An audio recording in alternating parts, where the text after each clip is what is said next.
Hello and welcome to For Future Generations, episode 10. It is March 30th. It is the Lord's Day, my dudes. Welcome and thank you for coming along. I am Jeffrey and I am joined as always by my brilliant co-host Sean. Sean, how you doing, man? I'm good. Church was good. Had a very accommodating elder help us out with a autistic daughter's tantrum. So really appreciated that. It's always good when you've got people in the church who are pro-family. I mean, that Yeah. really is underrated for when you've got kids who are, especially kids who need special attention, when they Yeah. are very helpful and very accommodating. That's always nice. Yeah. She really hit her wall like right before communion. And, Oh no. like for Lutherans, that's really the whole moment. reason. Yeah. That's the whole reason Yeah. for going. Like why would I even show up if I'm not going to take communion? But yeah, she almost made it. Yeah. So what we ended up doing was we had to take her to the car because mentally in the car, she's gone. Mm-hmm. And so one of the elders was like looking for her to give her communion off the tray where they go around all the like people that can't physically walk up to the altar and stuff. Like they'll go around with that. And I was like, man, she had to run to the car. And so he actually took communion to the car for her because she had to stay with our daughter, which is just really cool. That's awesome. I mean, yeah, like I was able to take my son up to the altar like we usually do, but she just had to be in the car. Like it was, that's the autism thing. Like it's a real thing. Like people talk like, oh, it's just people being weird or, like, oh, I like memes, so I'm autistic. But like real autism is like, I've hit my battery's gone. I'm leaving, like social battery wise. So yeah, I really appreciate my church, and so shout out to them. All right. Oh, so today we have three things that we're going to talk about. We're going to talk about Saint Olaf. We're going to talk about the Ghiblification of everything on Twitter and Facebook. All right. But I'm going to start off with on Instagram right now. I doom scroll on Instagram sometimes when I'm at work and I'm waiting, and it's one of the things that I use for inspiration. And one thing that people have been talking about is venture capitalism. What is venture capitalism? So everybody knows the Shark Tank's TV show, right? So you've got these sharks, right? And of course they call themselves something cool like shark, but really what are they? They're financiers, right? Okay. They're boring financiers. They are uncommercial private banksters, if you will. So the premise of Shark Tank is you've got a small business, you want some help running it, or maybe you're in debt, or maybe you've got a product that just you don't have the money to launch it. So you come to the panel and you put forward your product or your service, and you say, hey, here's what I do. Will you give me some money? Let me sell you my soul and rip the soul out of my company in order to make a little bit of profit. Maybe I'm being a little too cynical, but that's what it feels like. These people come in and they run to the sharks. Hey, help us out of here. Help us make it to the next stage. And then the sharks come with an offer, and the offer is always like, I'm going to give you $1 million for, all of the profits.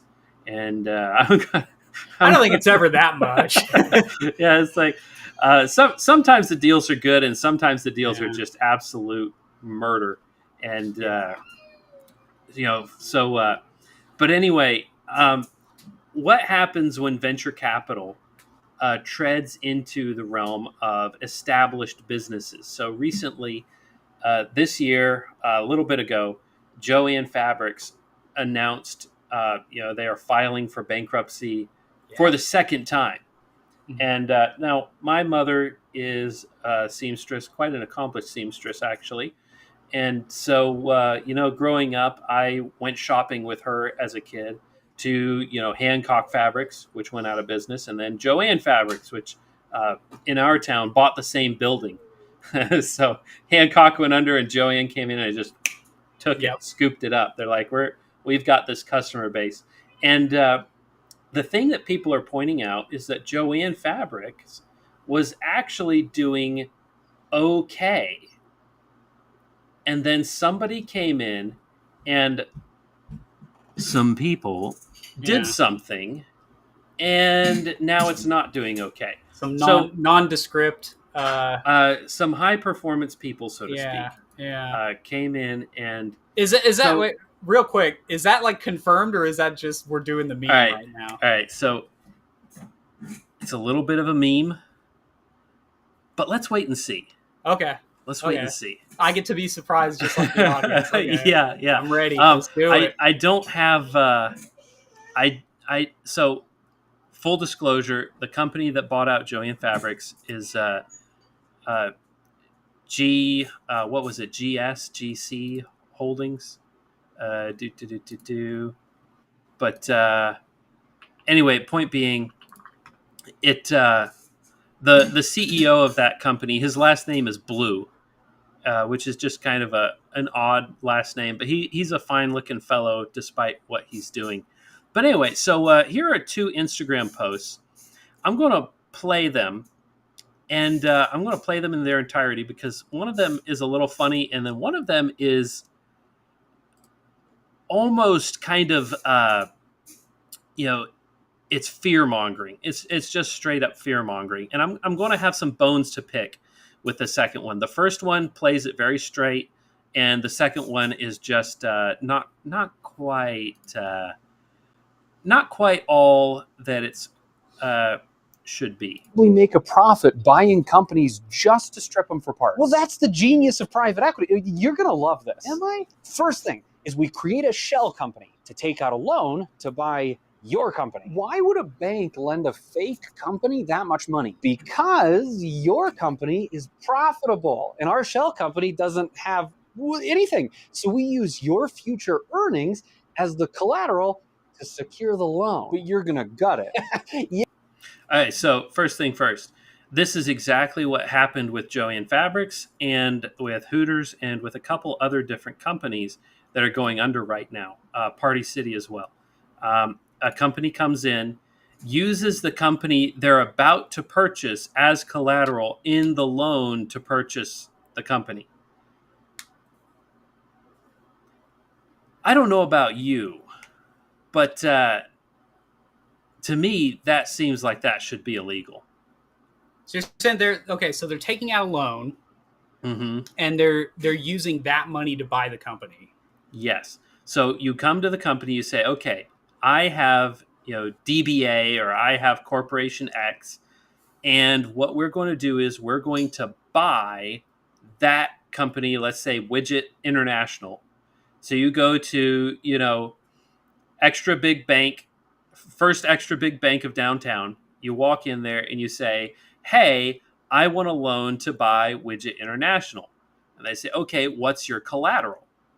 And you say, well, my collateral is Widget International. Yeah. Okay.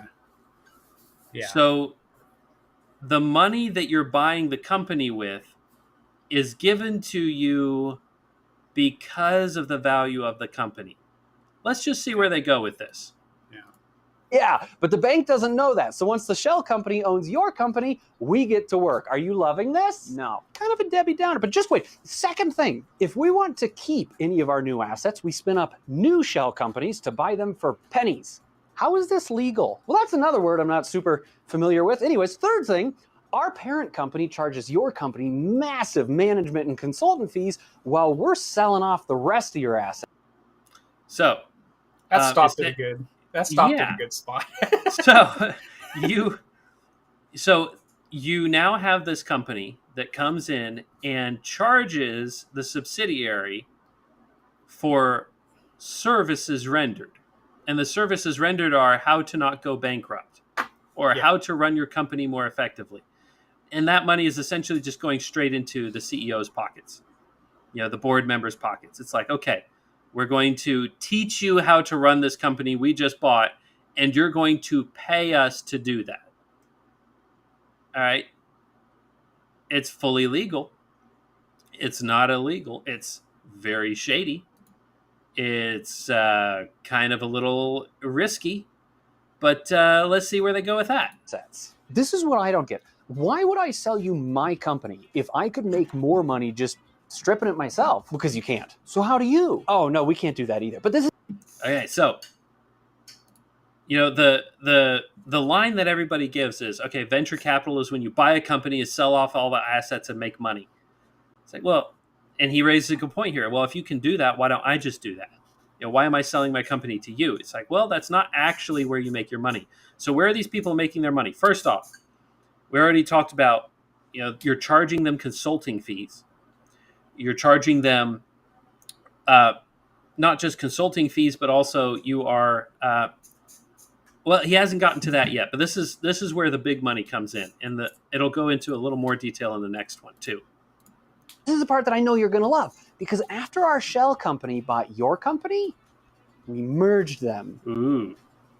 And I don't think like you. Oh, right. Yeah. Okay. So now your company owns the loan for your company. So when your company defaults on your loan during your bankruptcy, we get to walk away with all those assets and consulting fees.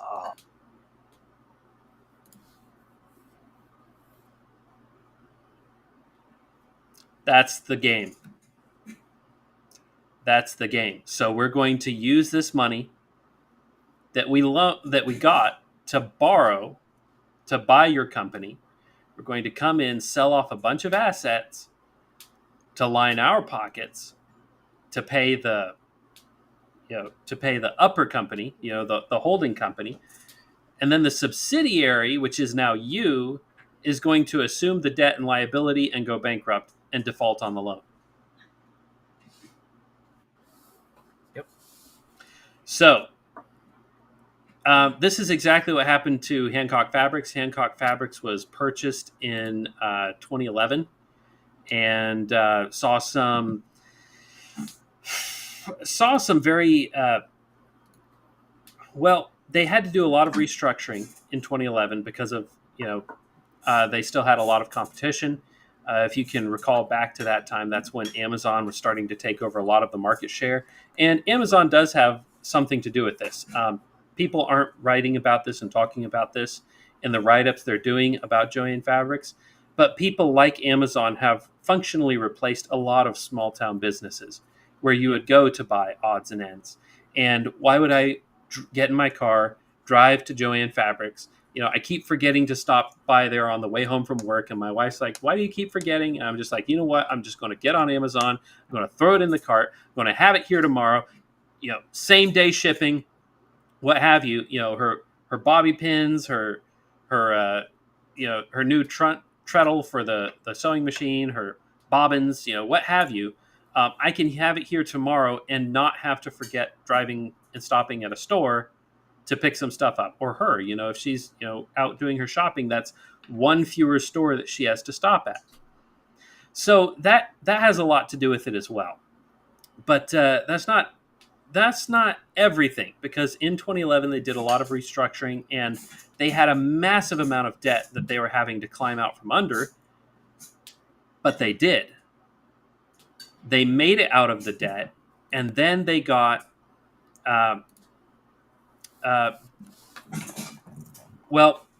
there was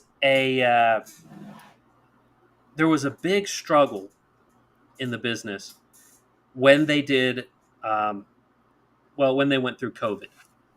Everybody knows COVID was not good for anybody, and the company ended up losing money hand over fist, and that's when the market share for places like Amazon, online stores, but especially Amazon, started taking over and replacing completely the small businesses or local businesses. Joann was not a small business. They were in 49 states. But, they weren't able to compete when doors were shut. But the package station downtown or, across town that ships packages to everybody, they were essential, so they kept working. Nobody stopped them. And when you have a monopoly like that, it's just not manageable. So they filed for bankruptcy in 2024. They were able to kind of limp along after 2020, 2021. And then in 2025, that's this year, they filed again. They were bought out in the bankruptcy courts by this GC Holding, which has the CEO with the surname of Blue. Looked him up. There's not really much that you can find about the company, but they do have a habit of buying, especially restaurants and medium to large size businesses such as Joann's Fabrics and other places. So now we're going to share this tab here, and I'm going to go ahead and play Eight-level collapse is here, and they're hiding it in private equity. What if I told you Joann's, 97% of stores still profitable? Hooters, making money. Party City, cash positive. What do they all have in common?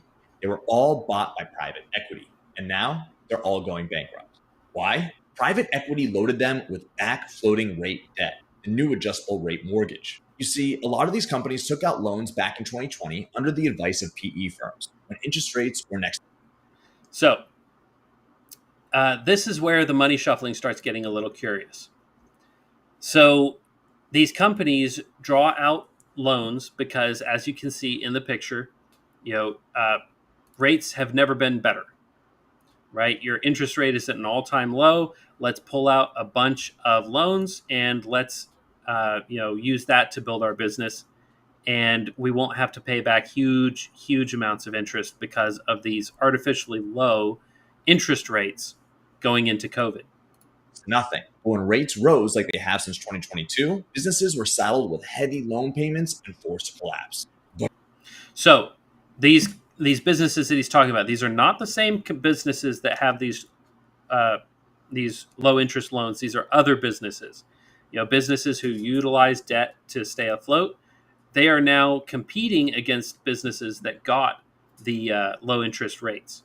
But it gets worse. This toxic debt, it's been bundled into collateralized loan obligation. This is exactly what they did in 2008 with mortgages, except this time they sold it to pension funds instead of banks. Your 401k, your retirement, it's full of this garbage because Wall Street sold it to safe investments. Private equity in America now controls up to 25% of essential industries. We're talking healthcare, real estate, food supply, shipping, logistics. For example, private equity firms have been buying up AC and plumbing shops, loading them with debt, and now it costs $3,200 just to replace your water heater. The clock is ticking. The 2008 crisis was about $1.1 trillion in bad debts and mortgages. This is $3.8 trillion and growing. The pension system is at risk of total collapse. And when that happens, it'll be the pensions getting trillions of your tax dollars because they know we will not let them fail.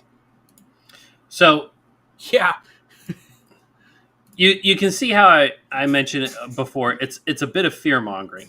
He's mixing some facts in with some things that what he said was technically true.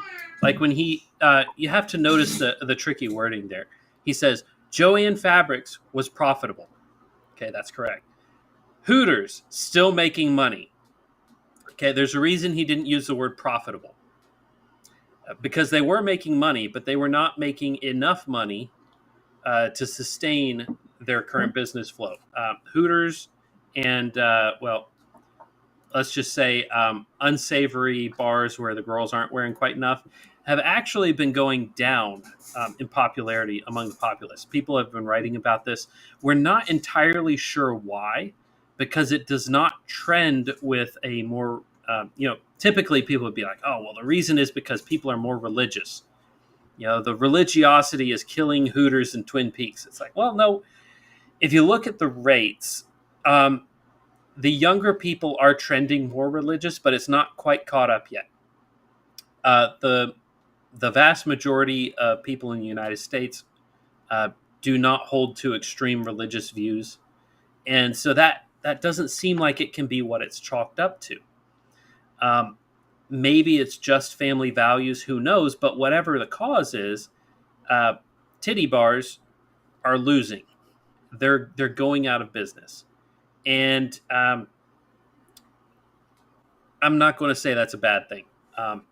I have never frequented one of these places, and I hope nobody ever does again, because it's just it's a den of degeneracy.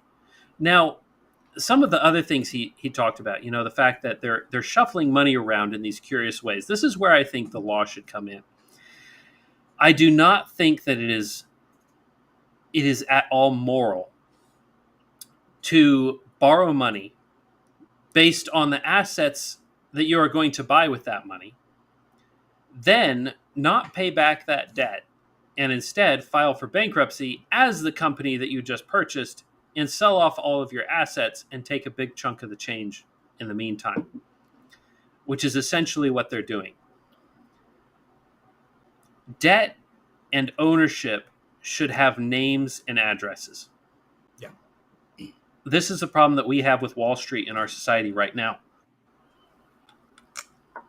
Corporations are not a Christian idea. The idea that you can just incorporate and then all the things we do can just be scattered to the wind at a moment's notice. Oh, the corporation went bankrupt. Oh, the corporation, It comes to things like liability. Oh, your product killed somebody. Oh, well, it's a corporation. Who's liable? The corporation. Yeah. Well, you can't punish a corporation, right? Oh, well, we're going to charge you money. It's a corporation. It doesn't care. It gets charged money every day. Well, your corporation killed my husband. Oh, well, what do you want me to do about it? It's a corporation. But if there were names attached, Bill's company killed my husband. Bill's reliable. Bill is liable for that. Bill has to make that right. And if it's found to be, as is unfortunately quite often the case with these corporations, if it is found to be negligent, or even in some cases premeditated, because, well, we know this is going to kill people, but it's going to turn a profit, which has happened many times in the history of our country. Many times corporations have known something's going to kill people, have launched it anyway because they know, well, we'll just pay the bill on the other side and we'll still come out ahead. And they do. If you, Sean, created a product and you, in testing the product, discovered that, 1% of the time, the person who uses this product is maimed or killed, and you launched that product anyway, do you think you would get away with it? Only 99% of the time. Yeah. Yeah, exactly.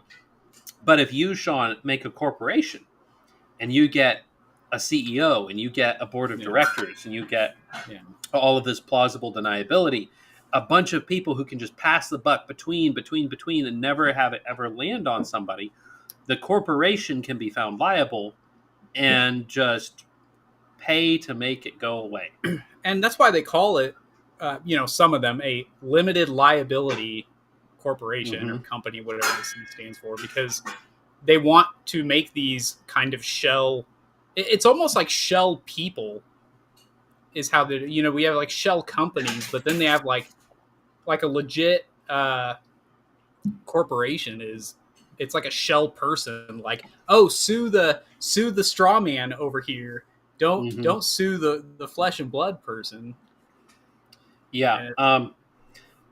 So it's a common thing to talk about. Michael Knowles talked about this a couple years ago. I used to listen to his show quite a bit more than I do now, and talking about companies and going out of business. That whole fiasco at Daily Wire is quite interesting. Yeah. Well, Daily Wire, I think what's going on with that is they lost their teat to suckle on when USAID started getting tore apart. That's very well may be the theory. Case. The other thing I saw recently is Candace Owens has now surpassed Ben Shapiro for daily views. That's awesome. It's like, good for her, dude. Good for her, because you know what? She didn't exactly represent everything that I believed, but man, she had conviction, and she, ostensibly lost everything. I'm glad to hear she's doing good, because for what she believed. Yep. Yeah, she stood up to the unnameable high performance being. Yeah. And now I don't know if she's able to make I don't know if she's able to make those views into dollars at the rate that the Daily Wire is able to. But speaking of, the Daily Wire may not be able to be turning those views into money. But they shot themselves in the foot when they got rid of Candace Owens, and then they also got rid of what's that teeny bopper girl's name? Whatever her name was. But she was. They lost Crowder too. They had Steven Crowder. Yeah, they tried to get Steven Crowder, but I thought he was on for a little bit. No, he they sent him a deal, and it just exploded in their face because they tried to rake him over the coals.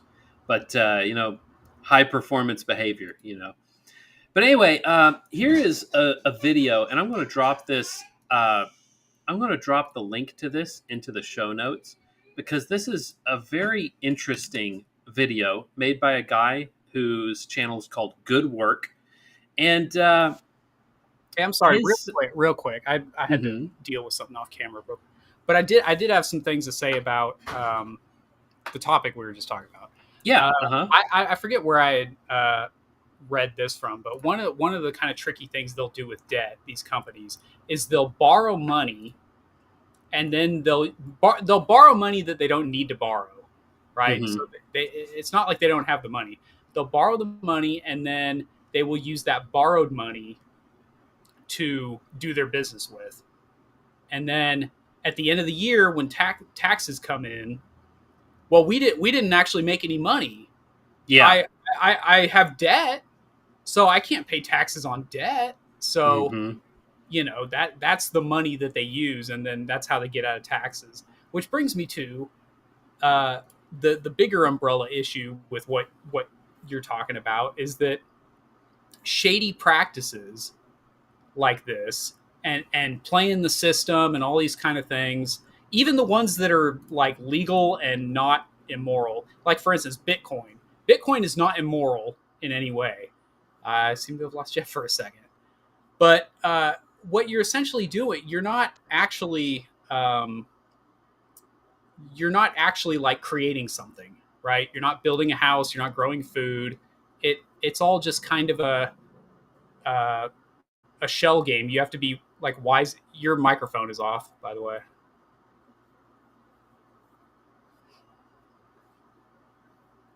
So yeah, you're creating on people's anticipation. Yeah. Which and it could be smart. Honest. Yeah, I get why people do it. Like, you have to get ahead. All that to say, because our money is no longer connected to labor, then our money system has all these little games that you can play with debt, with buying a company and like destroying it, and now like somebody's way of life is just completely destroyed, but you made money off of it. Usury is the big one. A lot of it just comes down to usury. Yeah. But all that to say, we've seen in history, I'm not going to say exactly where, but you probably already know where. We've seen in history where you directly tie the value of the money to labor, and it fixes all those problems. And now all the honest people who are working with their hands, and all the questions where people are saying, the real heroes should be making more money. Well, when you have a real money system, the real heroes do make more money. And the guy in the back who's just crunching numbers and scheming away, he's not actually making money because usury is illegal in that system and the money is sound. And you can't clip the edges of labor. Yes. Exactly. Yeah. And so honest work can't keep up in the current system. So that's why everyone's got these crazy side hustles that now side hustles in themselves are not bad, but but you should be doing side hustles because you want to, not because you're trying to survive. Stuff like this where I'm not making money. Yeah. Much to the chagrin of Neil Shenby, who thinks that we're all getting paid to, or like this podcast, which I have yet to monetize in any form or function. Yeah. It's like, one of these days maybe. But side hustles are supposed to be your passion projects, not the thing that you're doing to get out of debt. So yeah. So anyway, I'm going to share this video here. Like I said, it's from this guy whose channel name is Good Work, and he seems to do good work. That this so far is the only video I've seen of his, but it's a very interesting breakdown. I'm going to play about just the first 40 seconds of this, and let's see who these venture capitalist types are. Who are these people that we've been discussing here? If you're a startup, you need them. If you're on Twitter, you've seen them. And if you're the Patagonia store at 770 North Point Street in San Francisco, they're probably inside of you right now. Of course, we're talking about venture capitalists. And today, we ask...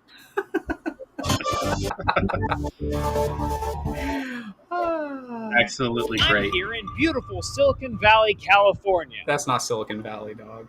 Which Investopedia defines as a type of financing that investors provide to startup companies and small businesses that are believed to have long-term growth potential. Sure, but over the last decade, the investment arm of the startup community has created a buzzy culture around itself, with some of its most successful operators becoming famous in their own right. But do these mostly guys he's filming really San just Francisco, and it's just companies, garbage or is everywhere. it something more? Our investigation began with a real-life venture capitalist. We lured into our studio by telling him we are two young Stanford grads with a hot new startup that's like if Uber and GitHub had a baby whose skin was made of Allbirds. My name is Sheil Manat, and I am a general partner at Better Tomorrow Venture.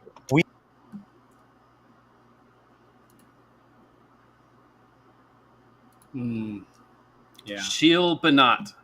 That's it doesn't sound like a Presbyterian name to me. Should I look up the Civil War registry to see which ancestors of his fought on which side? Yeah. Judging. I know you're not supposed to judge a book by its cover, but judging this book by its cover, I don't think Sheol Banat was here during the Civil War. And if he was, he probably wasn't fighting. He was probably one of Lincoln's advisors, which, if you look at the number of advisors that he had who were of a certain high performance people, does raise some interesting eyebrows. So anyway, what do venture capitalists do by Good Work? Highly recommend that video. He's more talking about what's happening on the front end when these guys are trying to pick and choose, trying to decide, kind of like Shark Tank mostly does, where they take a business that is looking to get off the ground and they try to inflate it, launch it, and make a boatload of money off of it. And mostly their pay comes in when the company goes public, which is another thing that I think should not exist. Another person who meets the criteria of zero ancestors being in any American wars is Vivek Ramaswamy. Is that how it's pronounced? Is that, you all know who Vivek is? Vivek, right? Vivek. Does he correct calling him people on Vivek? that? I think is a hate crime, if I remember right. Oh, whatever. Well, anyways, he. I remember when he first came on the scene, everyone's like, oh man, this dude, he came to America and he made all this money and blah, blah, blah. The way he made all his money was he bought a medicine company. They were working on, they were like, they failed whatever trials. And then he got like a family member to approve. His mom. Yeah, he got his mom. So he bought a company. He had his mom, so they ran a bunch of tests on this company. They realized that their product didn't work. He bought it. His mom has a company that then runs these same tests. That company ran a bunch of tests, and the tests all of a sudden came back positive. Just, oh yeah, super, super great. Everything's actually working. And then he sells the company. As you were saying, he sells the company for a huge markup, and then what do you know? The new owners come along, and they start running their own tests, and it doesn't look great. It looks just like the previous tests, and then he gets to go up there and talk to us about how he's just as American as the rest of us. Does that guy look awkward or what? It's like, hey, first off, I'm a very proud Texan. Yeah. But I would not be wearing a collared shirt over a collared shirt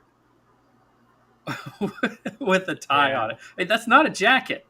That's not a jacket. That's a shirt that he's wearing over a shirt. Yeah. With the cuffs unbuttoned and folded back. I mean, this, dude, the cringe. With The he's not even cringe. and he's not even really wearing a Stetson. He's wearing like he's wearing one of those plastic cowboy hats you buy at a gas station. Yeah.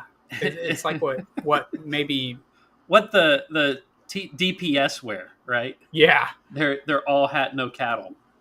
Yeah. The whole idea, Vivek literally screwed people out of money. He pretended that what he had was good.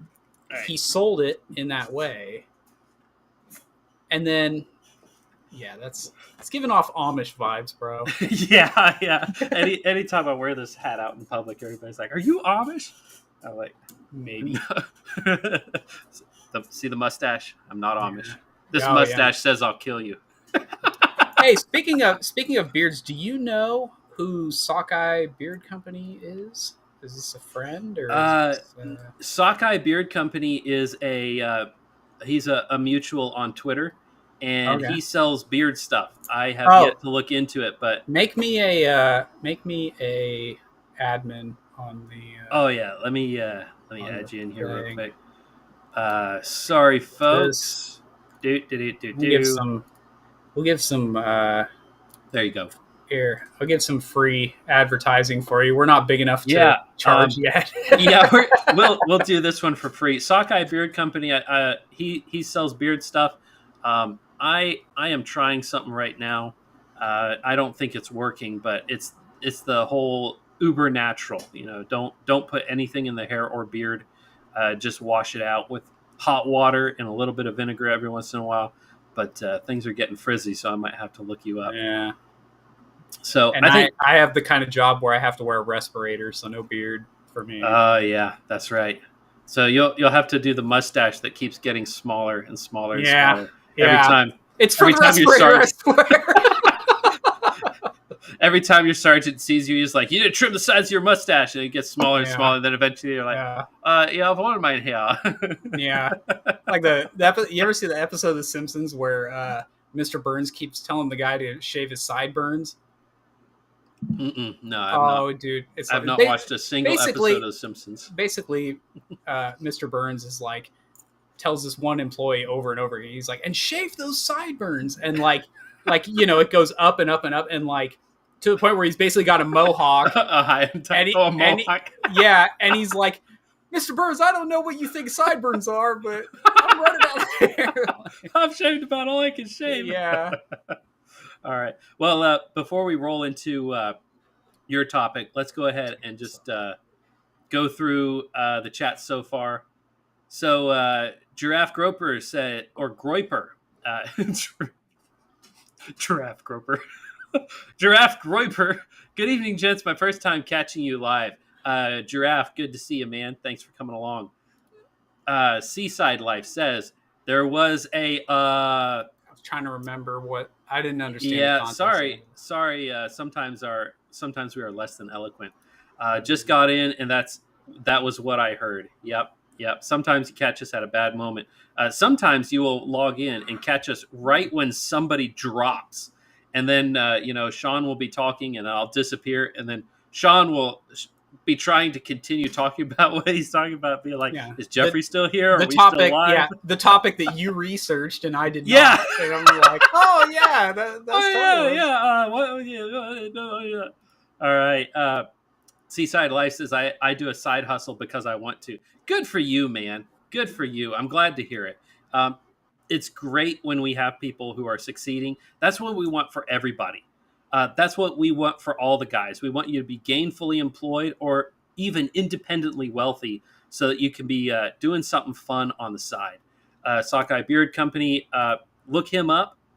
He's on Twitter. He's a good dude. He posts base stuff. So He follow him. he just messaged me, and this is someone that I know. So Oh, it's somebody you know. That's even better. Yeah. Friends help friends. So throw some shekels his way, so to speak. Yep. Yeah.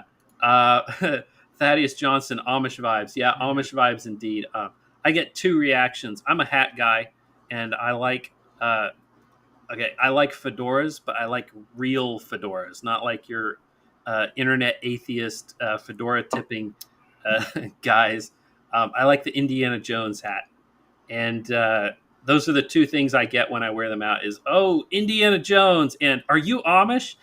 And the thing I find hilarious is it's always I have a black and a brown fedora, and my brown one looks exactly like the Indiana Jones fedora. And when I go out with that one, people are like, "Oh, are you Amish?" And I'm like, "No, dude, it's Indiana Jones. Get with the program." I'll wear my black one, and I'll go out, and people be like, "Oh, dude, Indiana Jones!" Oh, that's funny. Guys, come on. Saka, I appreciate that, guys. I have natural deodorants that work all day as well. I don't know if I trust natural deodorants that work. Yeah. Press X to doubt. Yeah. I will Jeff's wife makes an awesome soap though. That my wife makes soap. It lasted a lot longer than my usual bars of soap. I swear I did use it as much as I usually use soap. Yeah. So I was very impressed with it. My wife and her friend make soap, and eventually I'm going to, when they finally get a website up, I'm going to make them a sponsor of the channel. They will be our first sponsor because anything that they sell. Maybe this could be your first. Yeah. Oh, there you go. Sponsor. Our first. This show is brought to you by Sean Russell, author of Thello and Dunamai. You can find these at any self-respecting bookstore. By which I mean buy them on Amazon, because that's where Amazon. Yeah, because bookstores don't have self-respect anymore. Well, there really only is one bookstore that is making it, and that is Barnes and Noble. As much as I hate it, because they are absolute rabid leftists. I will say this about Barnes and Noble. I'm looking into possibly coming out with a second edition of these books, and one of the ones I would like to do it through is Barnes and Noble Press, because they do hardcovers with dust jackets, and nice. I would very much like to do that. So that is one I'm looking into. And for all the crap that we could talk about Amazon is the only company that I know of where you can go for free, put your stuff up here, and anyone can buy it. Yeah. So for that reason alone, I'm thankful for what they. Yeah, they're providing a service, and they're actually doing a good job. It's death on small business. It's death on local business. But at the end of the day, if it wasn't working, people wouldn't use it. So, Jim, Neo-Amish prayer squads. Not Neo-Amish, but yes, indeed, prayer squads. Sockeye says, check the reviews. Will do, man. He believes in his product. Deodorant. Yeah, he does. Well, man, we will give it a shot. If you can keep up with these German genetics, you have a good product.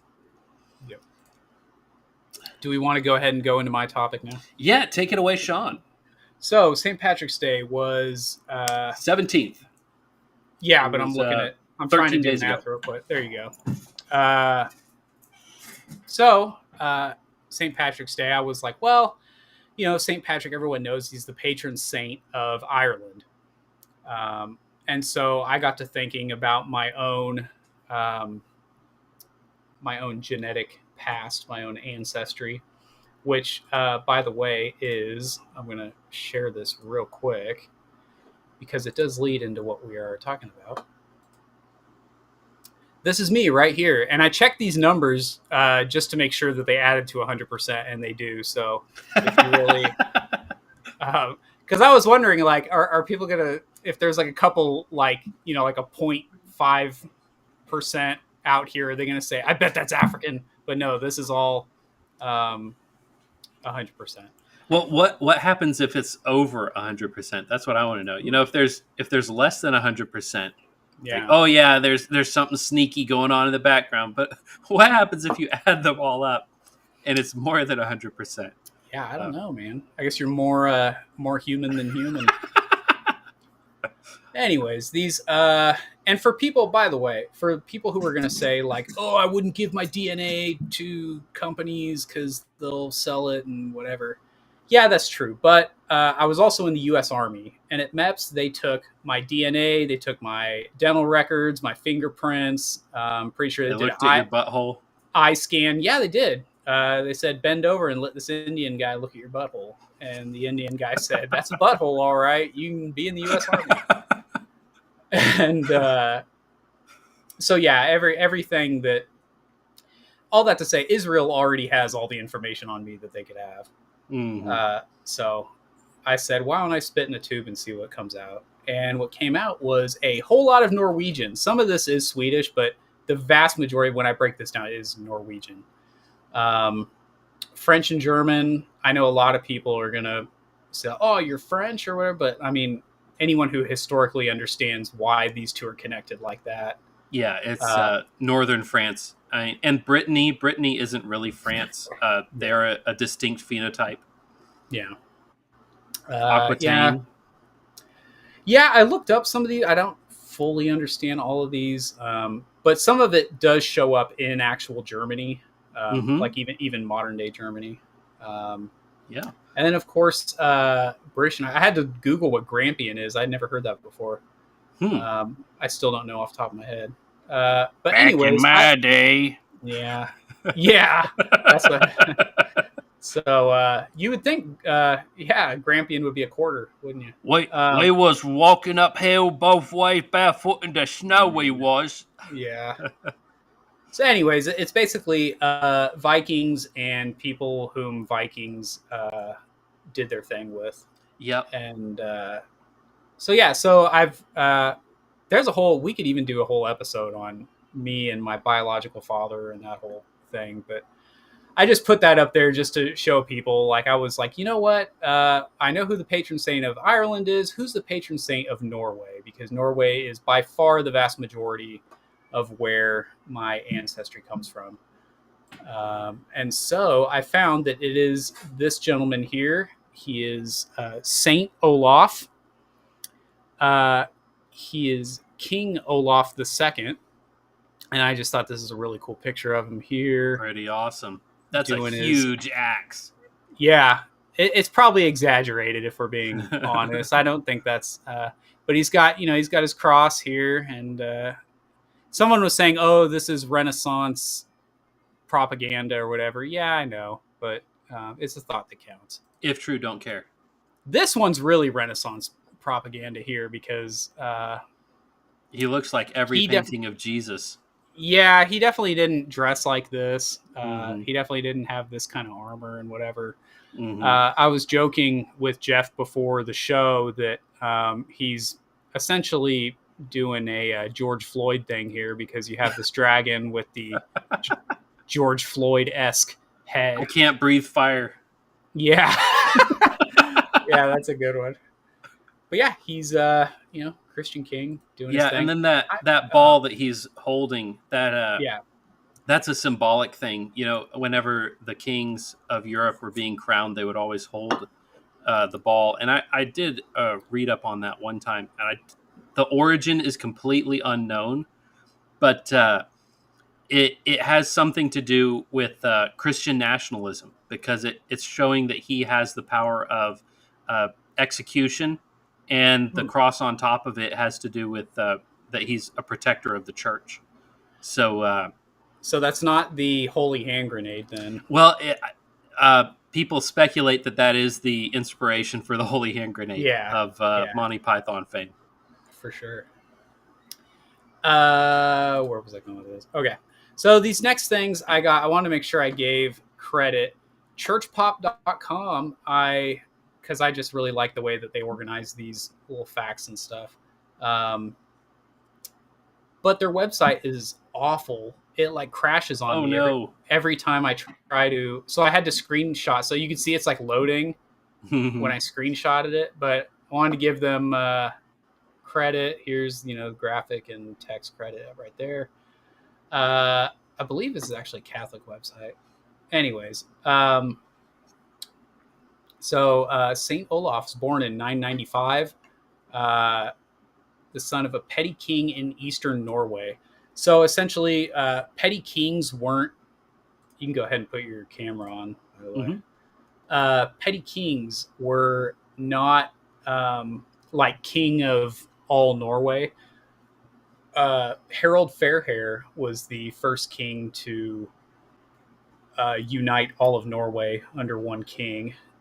And but yeah, he so everyone was a petty king until he got them all together and made one kingdom of Norway. So interesting factoid about Norway and Sweden, kind of like how in Rome all the upper echelon spoke Greek. You were showing that your ancestry is Norwegian and Swedish. Most of the kings for a long history of Norway spoke Swedish, and Swedish was kind of the language of the aristocracy, whereas Norse was kind of, or Norwegian as it's called today, was kind of the language of the hoi polloi. So there was a lot more mixture between the Norse and the Swedes than a modern glance would seem to indicate. Now, I do want to say, for the record, in looking into my ancestry, I believe the Swedish came from admixture within the United States, namely in Minnesota, which, if people didn't know, the people of Minnesota named their football team the Vikings because literally all of them descended from Vikings in Minnesota. Like, that was the only people who lived there, was Norwegian and Swedish, and they all lived there because it was like home. It was frozen and a lot of lakes, a lot of water, and very green really, all the time. Yeah. So back to Olaf. This is what really fascinated me right off the get-go. He spent his teenage years as a Viking, taking part in raids against the English before being baptized in Normandy in 1014. Now, there's actually conflict, as almost all Viking history has, because another account says that he was baptized at Notre Dame Cathedral, which, I mean, either way, he's in modern France. Yeah, France. Yeah. But Normandy, as most of you know, is basically like Vikings living in France. That's why it's called Normandy. It's the Northmen. Yeah. And this is pre-1064, so it's before the Normans invaded England. Yes. And then he became king in 1015. So you see, he's baptized right before he becomes. Yeah. And he sought to unify and Christianize his kingdom, bring over English missionaries led by Bishop Grimkjell. Is that Grimkjell? Grimkjell. Let's go with that. And so I'm currently listening to a biography. It's not the best. It's an audiobook, but like, it sounds like the woman is AI, but they claim that the woman is not AI. It's just a very robotic human. Yeah, and they also do the really annoying thing where they like slice in later audio, and you can tell that they did that. Like, they made a mistake with a word or something like that, so they sliced in like one or two words, and it just, I don't know. It's not it's a very poorly done audiobook. But what they were saying in there was essentially the story of Christians from either England or from France or all these other places that the Vikings tried to conquer. They converted them largely through just being better at fighting. And as they won these battles, the people were like, oh, okay, well, I guess that's the better god, so let's go with that. So for people who say it doesn't work, it doesn't actually convert people, it does. Sometimes fighting does solve things. They say violence is not the answer, but often violence is kind of the answer. Yeah. What hasn't violence solved? Yeah. Really, I would love to see that short list. I think it's always funny when people are like, "Oh, well, violence isn't the answer," and then it's like, "Well, you say that, but then you talk about how bad and evil the Nazis were, and what was the thing that solved that problem? It wasn't all of us just being hunky dory and cozy with each other and talking it out. Every political problem ultimately has been solved through violence, either through direct violence or through arbitrated violence at the ballot box, where you appoint someone else to be violent on your behalf." Yeah. Here we have in 1024, Saint Olaf established Norway's first Christian code of law, the earliest extant codex of the law. Code from the 13th century reads, "Foremost in our laws is this: we are to bow towards the east and pray to Christ, the Holy One," which was a common thing back then, that they would pray towards Jerusalem. Mm-hmm. I mean, if you're in Norway, you're not really praying. You're kind of, that's really more of a southeast. Yeah, you're praying kind of toward the rising sun, with the expectation that when Christ returns, he'll come from the east. It's a very, very interesting ancient tradition of theirs. Yeah. He also, before he became king, he wanted to go to Jerusalem, and he was told in a dream not to go because he was going to be the king of Norway for all time, and that is or king of Norway forever, something like that, and that is a title that people give him still today, the king of Norway forever. But yeah, made a Christian code of law, which is pretty cool.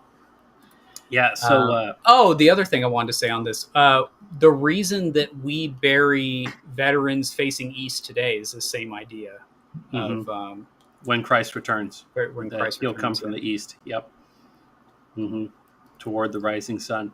Yep. I'm not familiar with the origin of that tradition, but it does seem to be universal that Christians bury facing toward the east. All of the early churches pointed toward the east.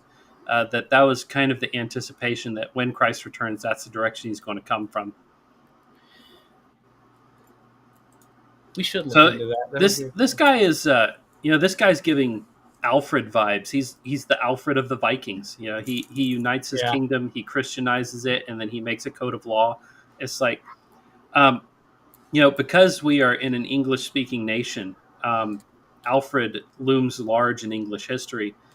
This guy seems to be, let's see, when was Alfred? Before I have another don't do 100 Years War moment.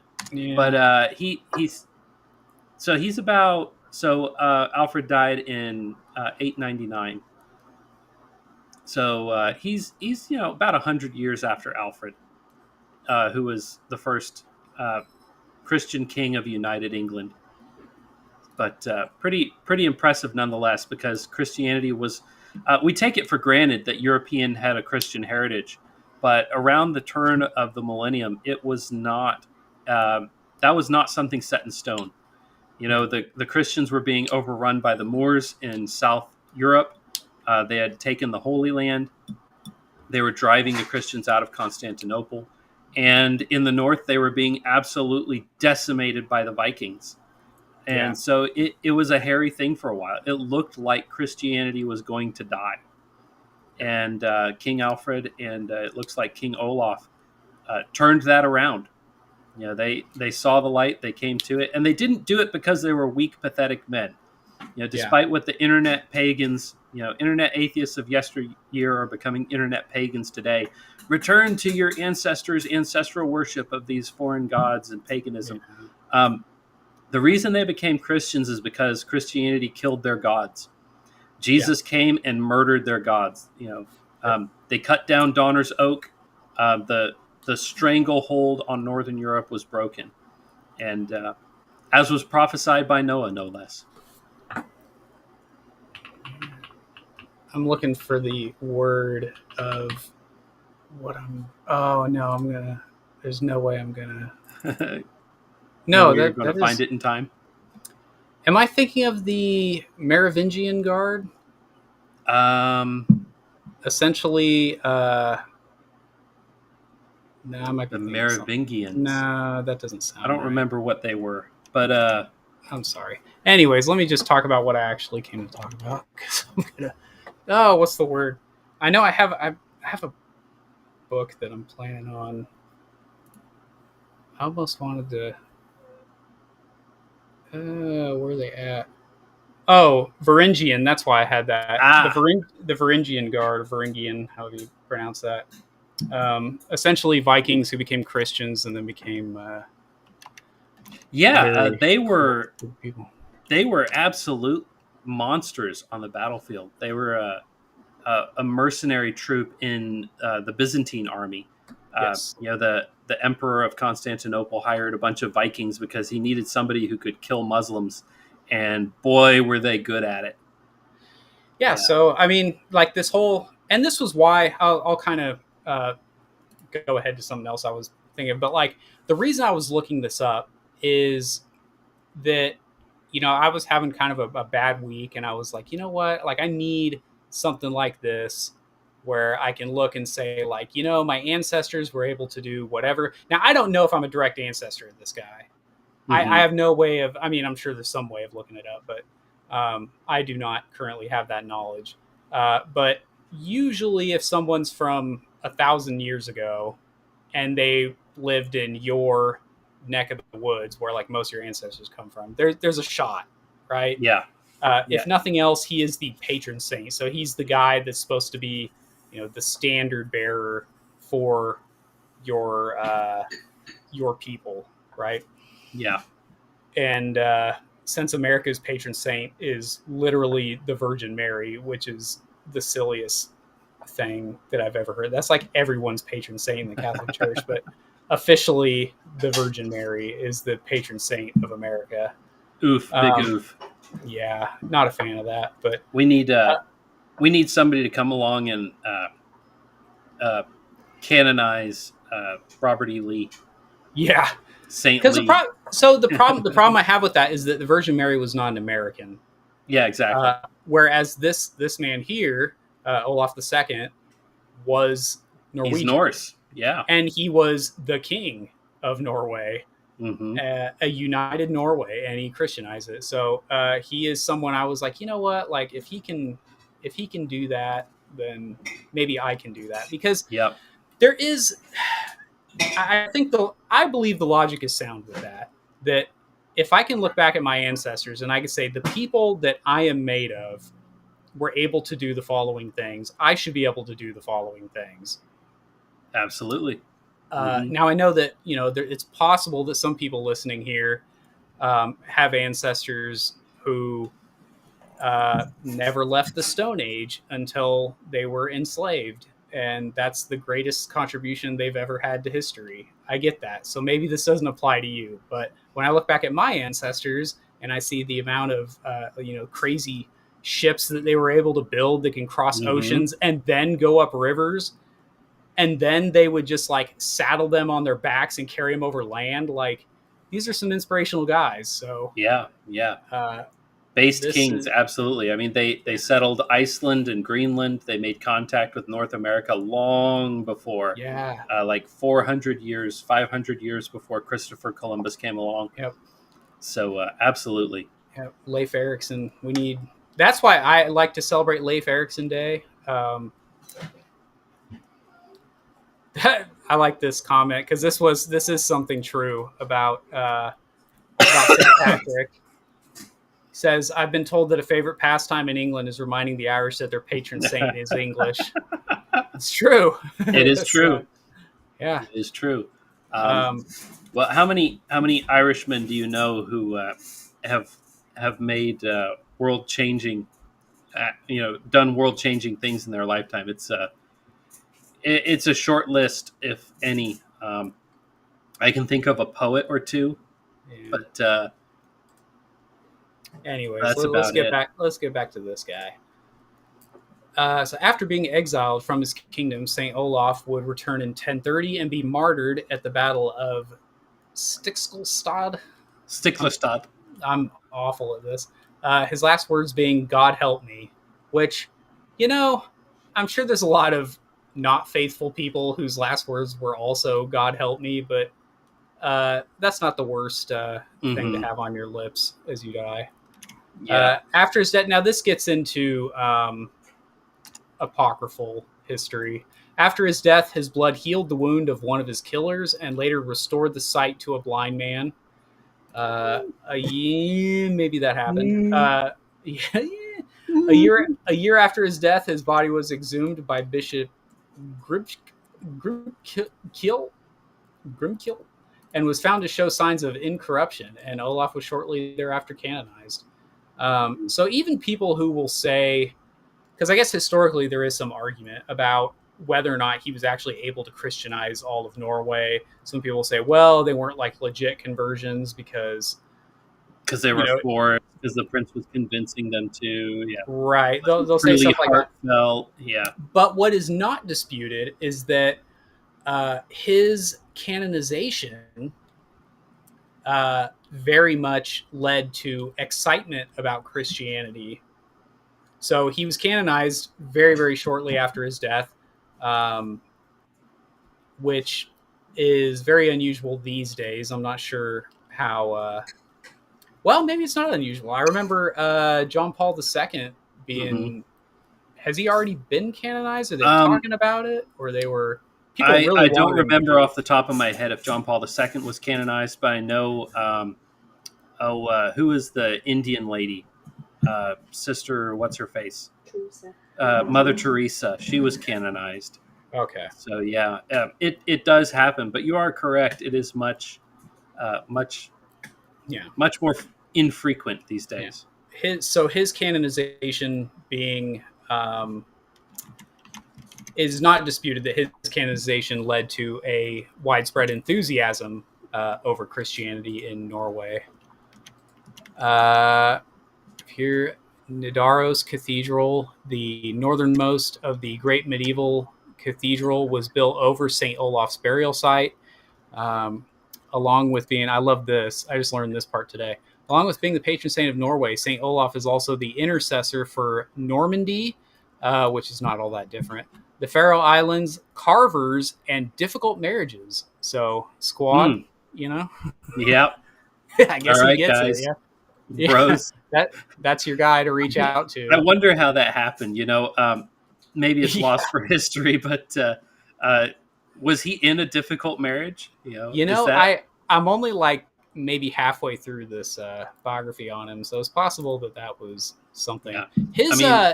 His like grandfather and father seemed to be in difficult marriages. In fact, I think the man who was his grandfather traveled to another land while his wife was pregnant and tried to court this other woman, and that woman had him killed.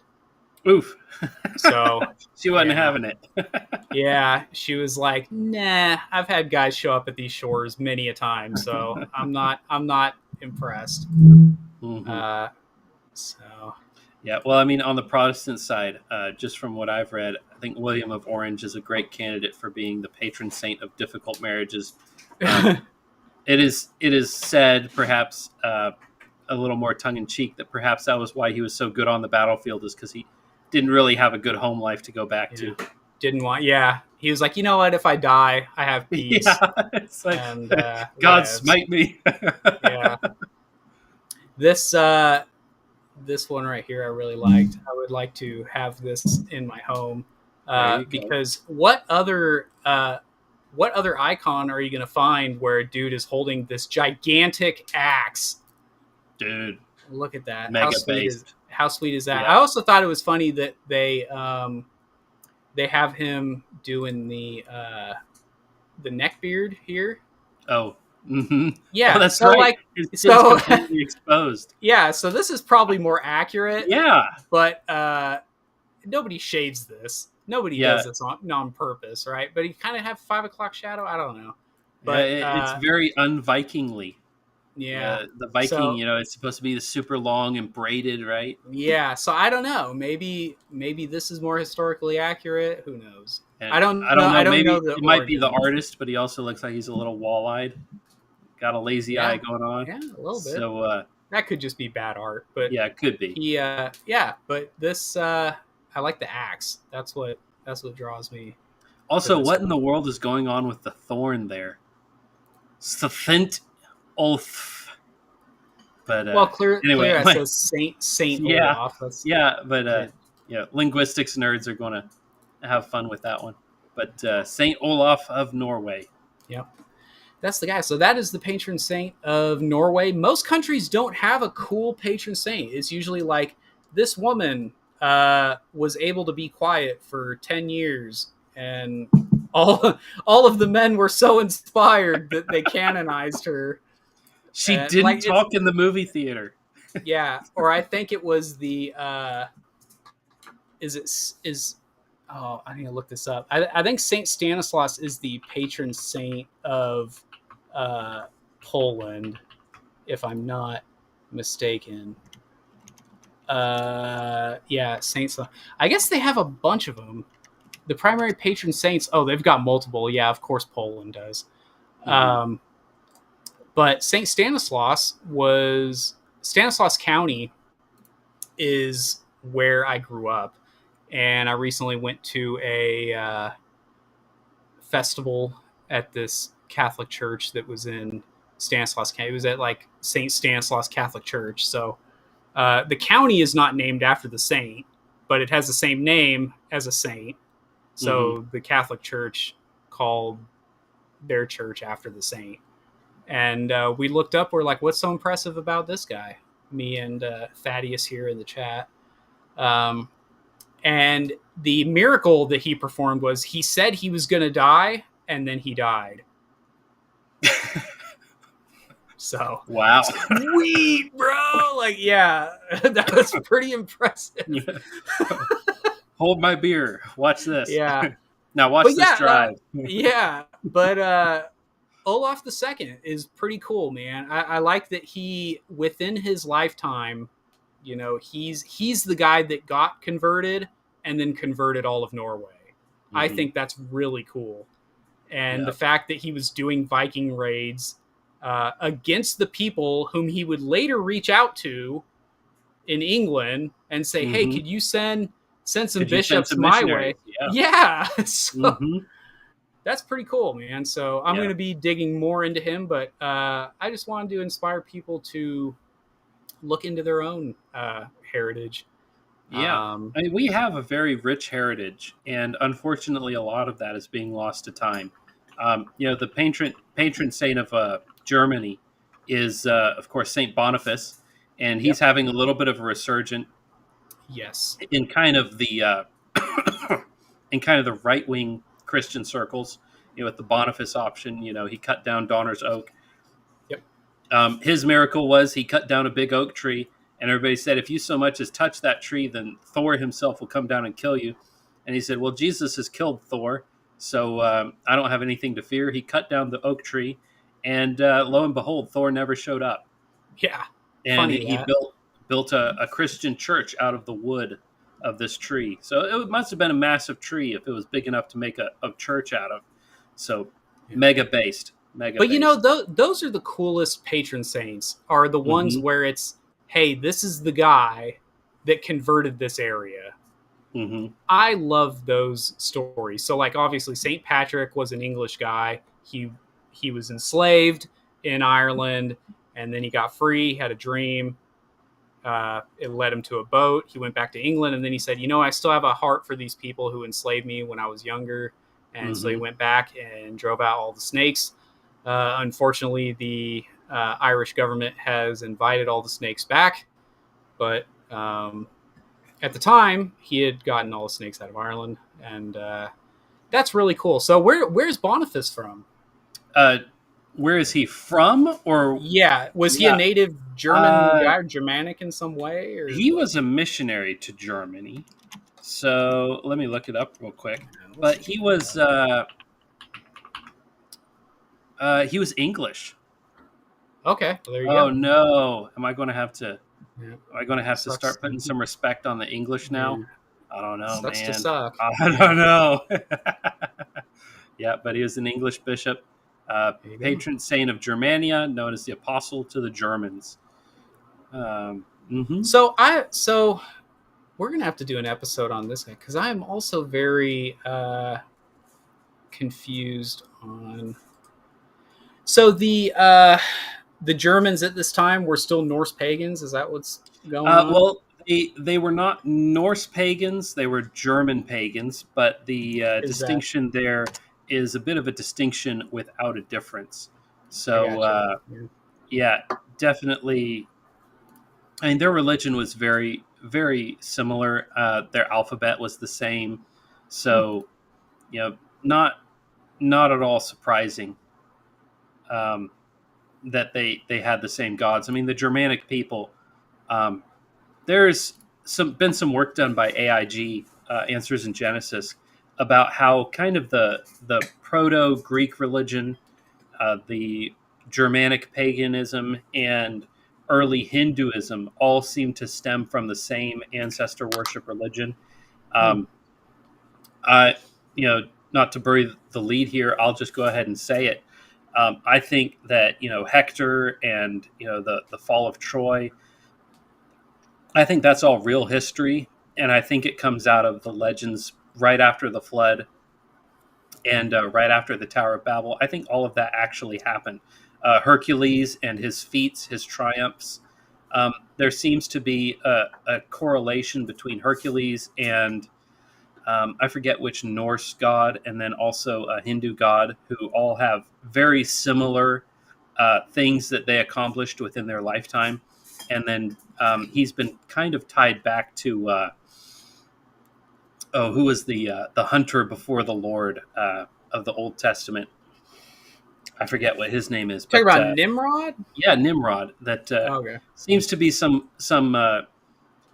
There seems to be some evidence that perhaps Hercules is Nimrod, and anyway, very, very interesting stuff. Maybe we'll do a full presentation on it at some point, because I think that I think that all of that early history is true. I think it's been corrupted over time, but I'm not with the people that just chalk it up to wild imaginations.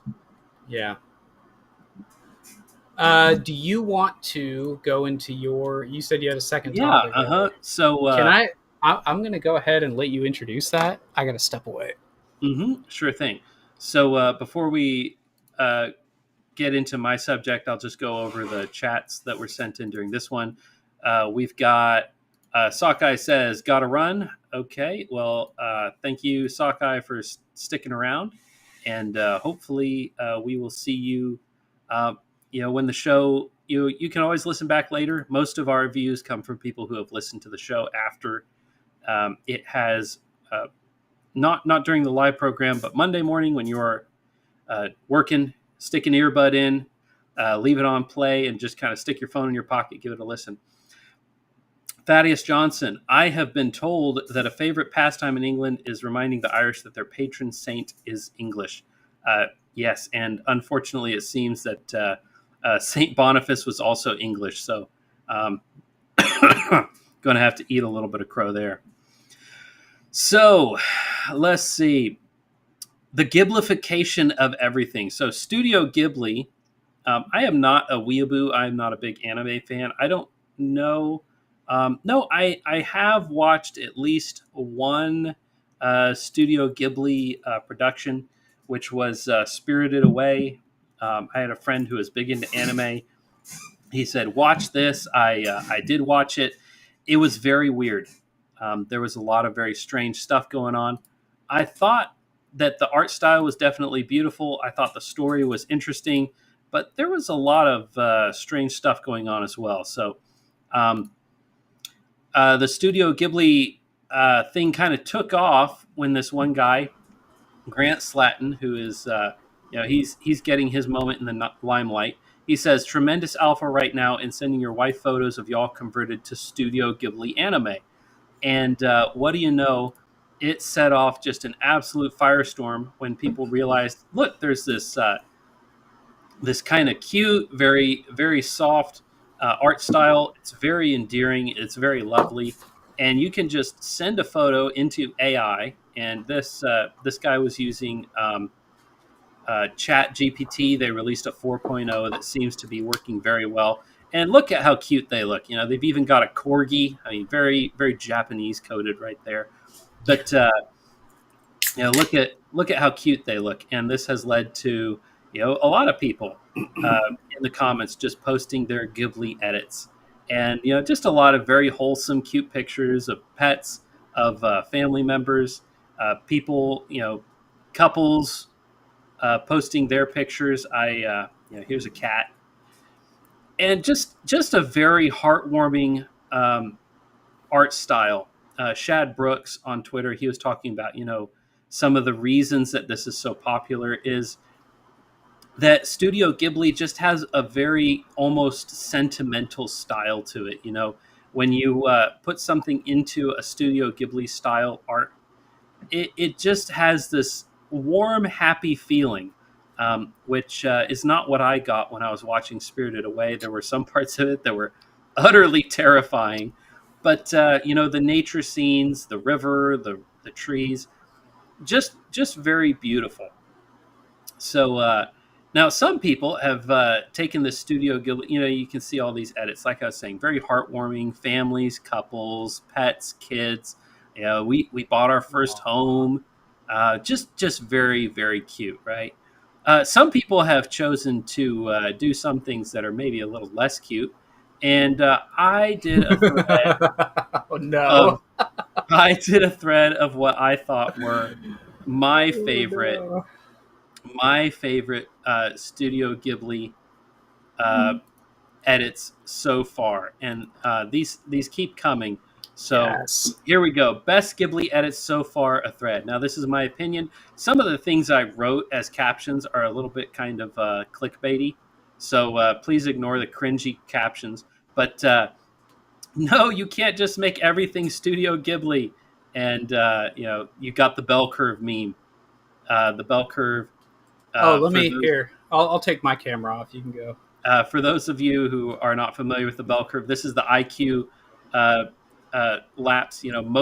Most white people are 100 IQ. Most white men are 100 IQ.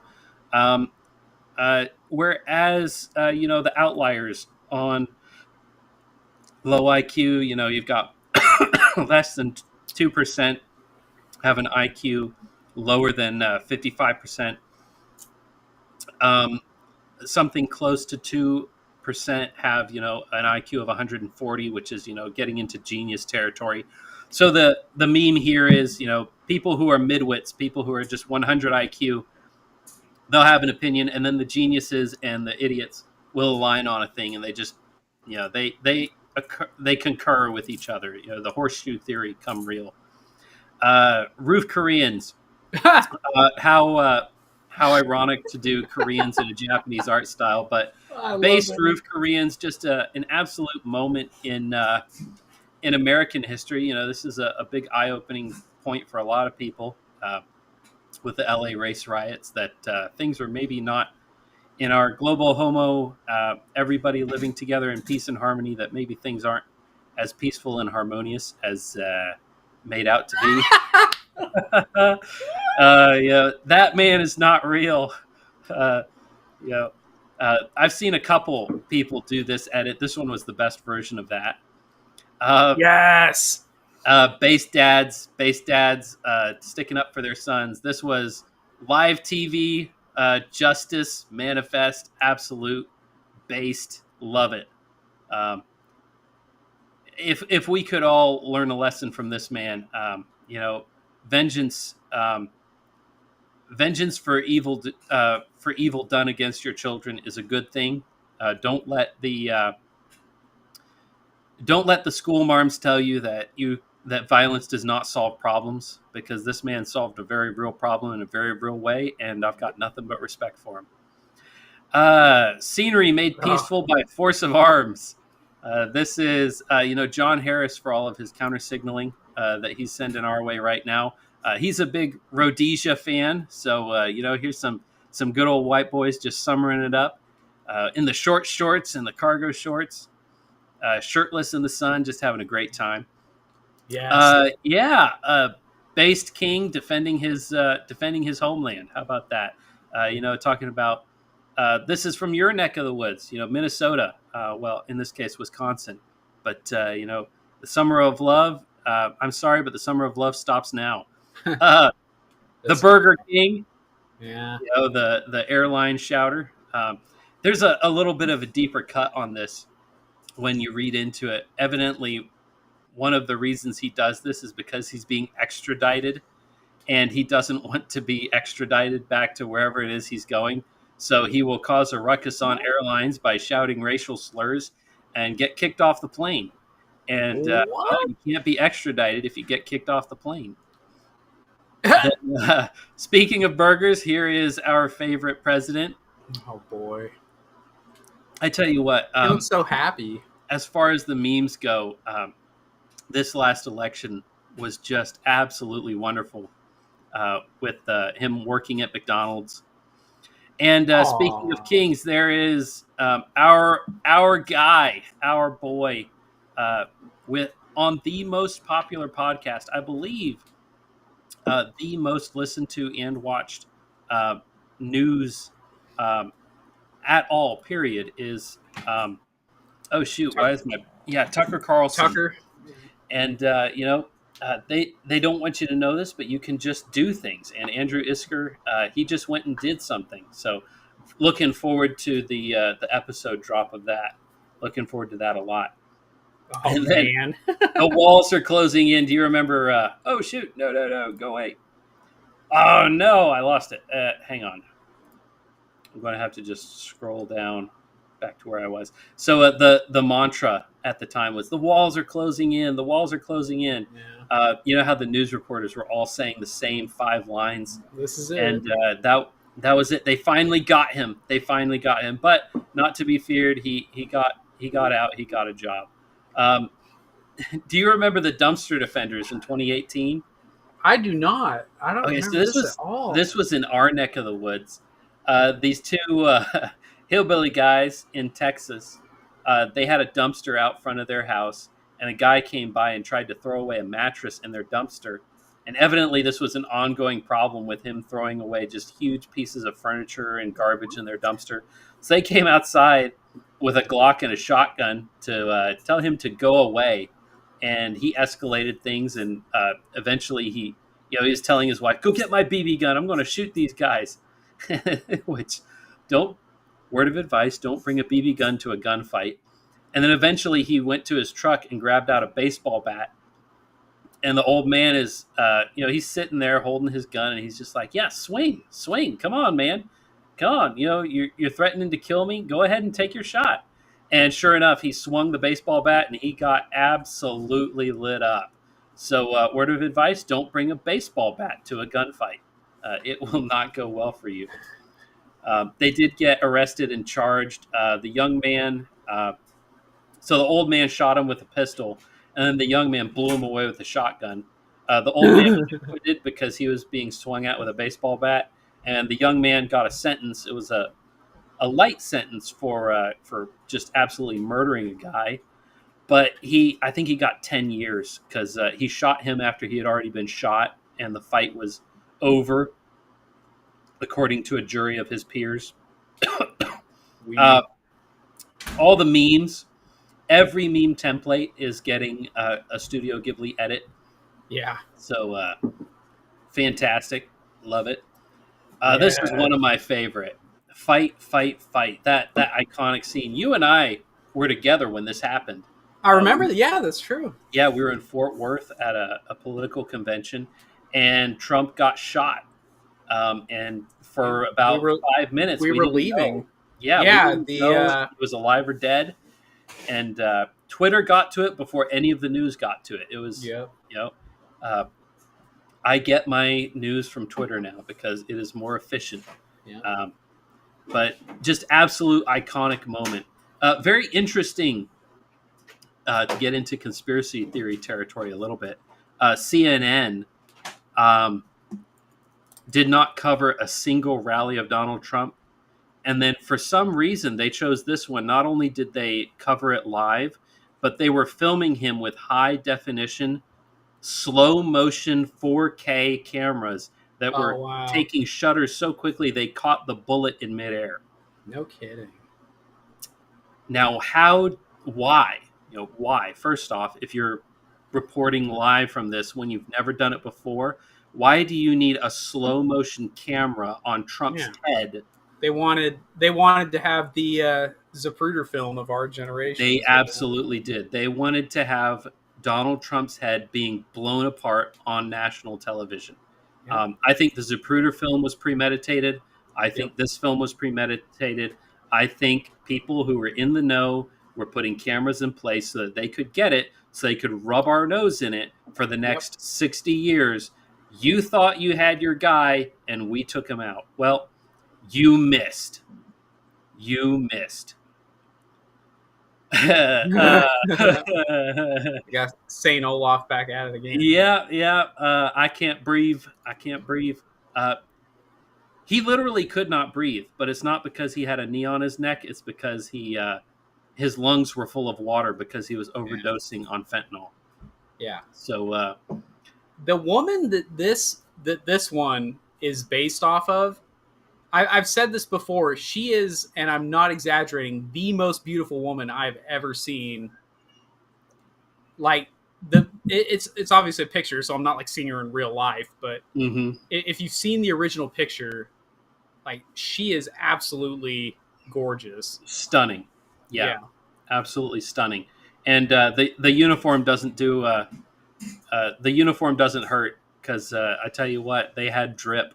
But she later in life was, and I mean much later in life, she was tried for crimes against people, so to speak.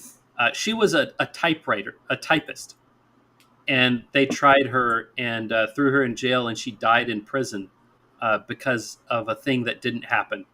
I'll just say it that way. A thing that never happened. But she was convicted and executed. Well, not executed, but essentially, effectively executed, sent to die in a prison, away from her family. She just died recently.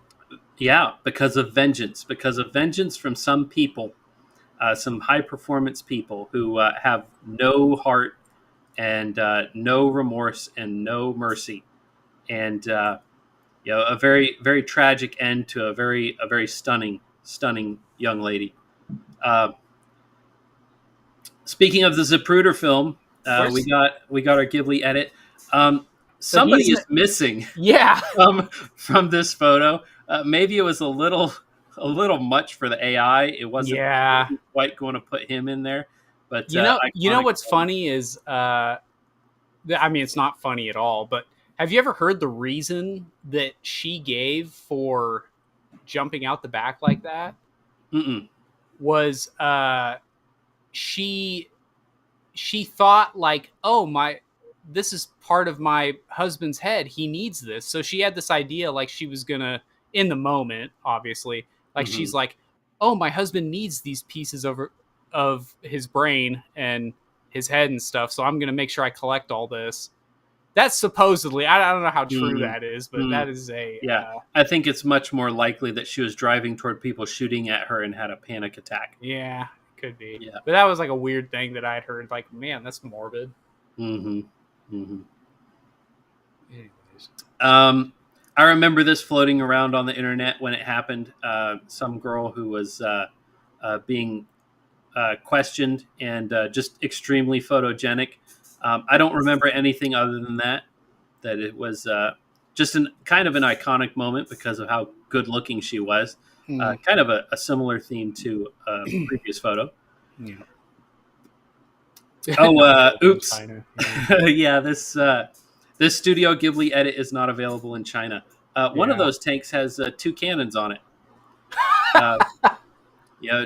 Why not? Twice as murderous. From what I understand, they didn't use those cannons, but they used the machine guns and then they used the tracks to great effect. look it up. It's disgusting and harrowing and terrifying. The kinds of things that communism will do. They tried to get around it. If you watch the video, they tried to get around him, and he just kept putting himself in front. Mm-hmm. Mm-hmm. I do find it very interesting. They were unwilling to run him over, but once they got to the action, they were not unwilling to run other people over and just pulverize their remains and wash it down the sewer with a water hose. So none of those kids who were protesting, none of them had a proper burial. I can already tell this is a Rickroll is the next one. I've seen this too much, man. I can tell by the windows that it's... Oh, my goodness. Oh, yeah. I even put the link there. And if you click that link, you know where it goes. You know what's going on here. I remember when this first happened, when YouTube was young, and when you could still find harrowing and terrifying things on YouTube, and you'd click on something and it'd be like, watch as this guy gets maimed, and you'd click on it and you'd see somebody, starting to get in trouble. His hand starts going up, and you're like, oh no, he's going to get killed. And then, da, da, da, da. This was the New York Times cover piece for the after party of the election. Just absolutely photogenic. Hilarious that they published this and tried to make it out. Look at all these white people who are just so hateful, and they publish it, and it's like, wow, these people, they're all beautiful. They look like they're having a great time. New York Times, this is not the own you think it is. Yeah, it was just like absolutely...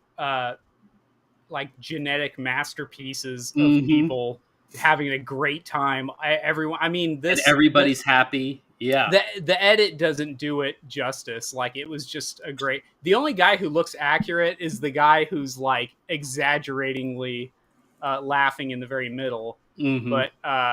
But yeah, it was definitely a backfire on their part. It became a bit of a rallying cry for our guys. Yep. It's okay to be happy. It's okay to be white, and it's okay to be happy. It is also funny that when the New York Times clipped this image, as you look at it on the left-hand side, there was a black guy who was partying it up just as much as everybody else, having a great time. And they, for some reason, they felt like they needed to cut the image just right there to make sure he wasn't in it. I guess they were trying to send a message. And, here's Donald Trump and his spiritual advisors. On the left there, that is our guy, William Wolf, in the Oval Office. The Patriots are in control, my guy, this time for real. Christian nationalists in the Oval Office. It is a good thing. There's also somebody else who, in a funny way, he didn't make it into this edit. But the Mr. You are not tall enough to ride this ride, Mr. I have ginormous shoes. He Studio Ghibli did not see fit to include him. He would be here between Mr. Glasses and Mr. Brown Hair. No, he wasn't actually there, right? He was. No, he most certainly was, or at least someone who looked just like him. No, but, I think that was fake news. Might be. This one is my personal favorite. Oh, yeah. Weeaboos could be here, he thought. I've never been to this neighborhood before. Yeah. Weeaboos could be anywhere. The wind felt good against his bare chest. I hate weeaboos, he said. As the $2 sake coursed through his veins. Yeah, that's right. Iconic moments captured. With AI, you could go anywhere. There you go. I don't get it. So they just like anime? Yeah. Yes, dear. That's the joke. We just like we just like it. It's okay. I've seen a couple edits of the wife jack. One of them, or a couple of them, were doing the photorealistic. Take the wife jack cartoon and make it photorealistic. Just tons of fun. And in response to that, I just like the Ghibli edits. Norman Rockwell Ghiblified. I think they're great. Keep them coming. Don't stop. And Oh no. Oh no, husband! You use all our computer making Studio Ghibli edits. Now we are homeless. So that is That the was studio. very good. That is the Studio Ghibli And this is phenomenon. us. Oh, Yeah. hello. Let's try that one. It Oh, gave me a very here. Here we go. You got to enable your camera again. Oh, that's what's going on. We took our cameras off. Boom, and we're back. All right. That has been a great thing. On that note, let's go ahead and talk. Oh yeah, I mean, about- actually, we did come back to this, which is the Studio Ghibli edit. Our Studio Ghibli edit is here. Disable your camera real quick. There we go. There's our Studio Ghibli edit. I look shocked, like Yeah. but you're like stone faced in yours. My guy, I look like I'm about to murder somebody and eat his liver. It is. I wish I was as hard as this makes me out to look. I know. Mine's fairly accurate. It always gets the upturning of my nose, which is by the way that Ragnar Lothbrok was described by the English. He's one of the more famous Viking raiders. He was said to have an upturned nose. I guess like a lot of them are described. A lot of these Viking guys are described as having an upturned nose. But anyways, the Ghibli edits always get my nose, as you can see, straight up into my nostrils. That's where it comes from. I have a very wide nose, and I was appreciative of Studio Ghibli edit trimming that down a little bit, making me look just a little more civilized. Yeah. All right, let's see. My computer is not letting me pin the comments, so let's go through these. Who are you trying to? Just picking up at Thaddeus Johnson, where he said last one was their patron saint is English. The Rickroll PTSD. Rickroll PTSD, indeed. I don't know how many times I was trying to look at something, or I was trying to look at a link that somebody sent me. Hey, have you seen this? And then you click it, and then boom, the music starts going. You see the foot dancing. It's like, oh, I know where this is going. You just need the first half second. But you couldn't have chosen a better music video for that, because it just boom right into the music. Yeah. Well, like I was saying, I could tell it was going to be Rick Astley just by the window. The cartoon edit of the window in the background. Yeah, and the colors. It was like, I was like, that's what that's going to be. Yep. We've got Sockeye Beer Company has come back. New York Times read out who commits most mass shootings back in 2016. New York Times, what a joke. Other than that, every once in a while, the 1356 meme comes from is New York Times. Well, the latest one. fellas. The latest one is 1260, but that's that's where it. We've got Ash Brews, a mutual friend here. Brother has a YouTuber face going on with the open. Yeah, that is what they've got me doing. Turn the cameras off again.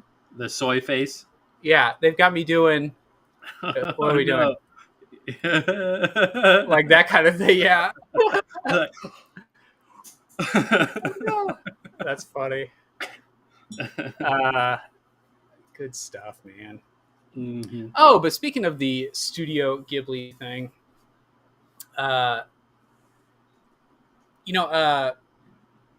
John Harris, right? Sometimes he's got good things to say, right? He likes this flag that we rock back here. That's right. Right? That's something. Like you had said before, I think you said everyone loves their mother. That was the. So I mean, it's just an example of that, right? The pointing behind you, yeah. So he was saying that this is all subversive, right? Anime itself is subversive. I called him out on that on Twitter, and he's like, "Oh, I'm just joking," right? Interesting that you can just joke about an entire people's animation being subversive. Uh, Racist much? yeah, Mm-hmm. but when we say that an entire people's stuff that actually is subversive Mm-hmm. is When we say, subversive. look, there's an entire group of people who are overrepresented in, shall we say, illicit pornographic material, and that it is actually Yeah. subversive. That's you're not even allowed to joke about it because that's off limits. Yeah. Mm-hmm. So one of the things I did kind of want to talk about, I didn't want to make this an official thing in case we didn't have time, but about what actually makes something subversive.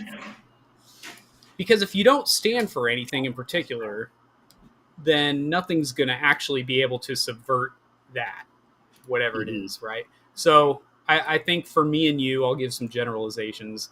We would want to see heritage Americans thrive in their own land, and we'd like to see part of that thriving being like stable, real money, and people building great things, and Christianity thriving amongst our people, that kind of thing, right? Anything that goes against that would be subversive. It would be trying to undermine what we are trying to accomplish.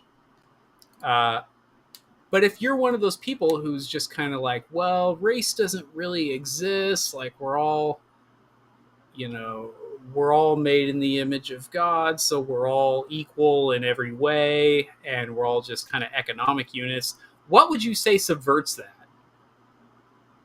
If you're that guy, what would be subversive? The idea that borders aren't open, that would be subversive to your worldview, because it would be stopping what you're Mm-hmm. what you're talking about. Ashbur's here. America is an idea. America's Yeah. an idea. Yeah. If you believe this, let's go with this. Which obviously she's saying this in jest. If you believe, well, America's just an idea, well, then a subversive idea to that would be that America is a people. Mm-hmm. But we don't believe that. We believe that America is a people. So a subversive idea to what we're trying to accomplish is that America is just an idea, or the magic soil theory. Yeah. And open Everybody's borders. an American. They just haven't got here yet. Yeah. So when you and I say that there is an overrepresentation amongst a certain group of people within subversive things, what we're saying is things that undermine Christ and his reign and his people thriving, and our people, Americans, as a subgroup of Christ's people. Whenever anything undermines that, that's what we would say is subversive. So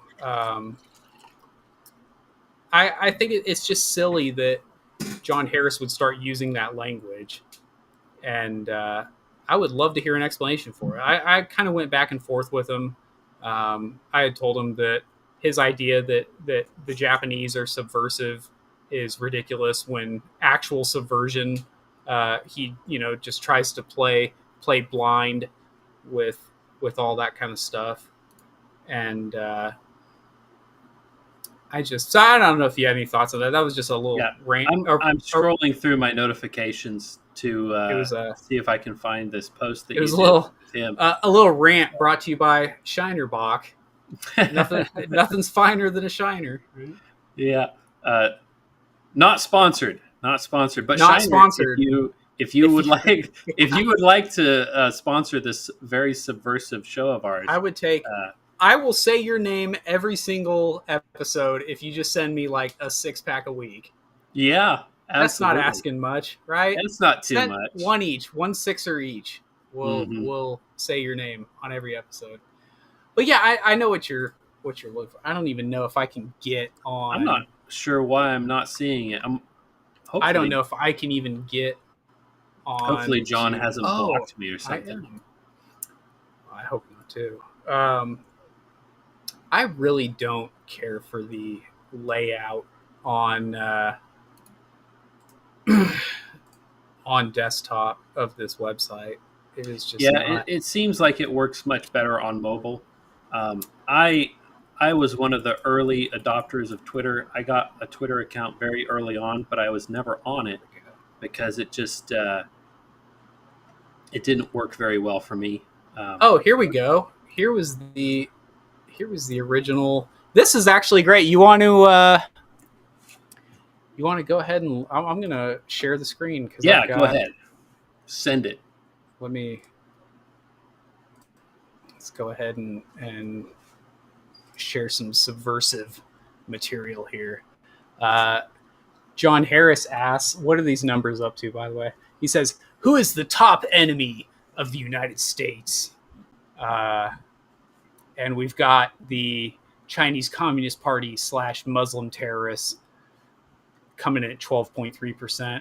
We've got liberal subversives at 55.1%. Whatever that means. Liberal subversive, just nondescript people who do the things that I don't like. We've got MAGA at 0.9%, obviously, because that's a throwaway option. And we've got Jewish people. As you can see, I have clicked on here because there's a check mark next to it. Not going to deny that. At 31.7.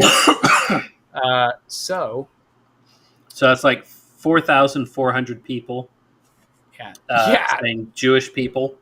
We've got we've got these are the votes. We've got 1333 votes.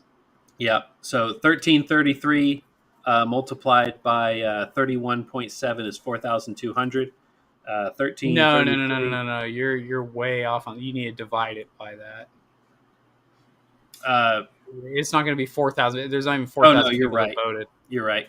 But 163 people, if I'm doing my math right, who said CCP Muslim terrorists.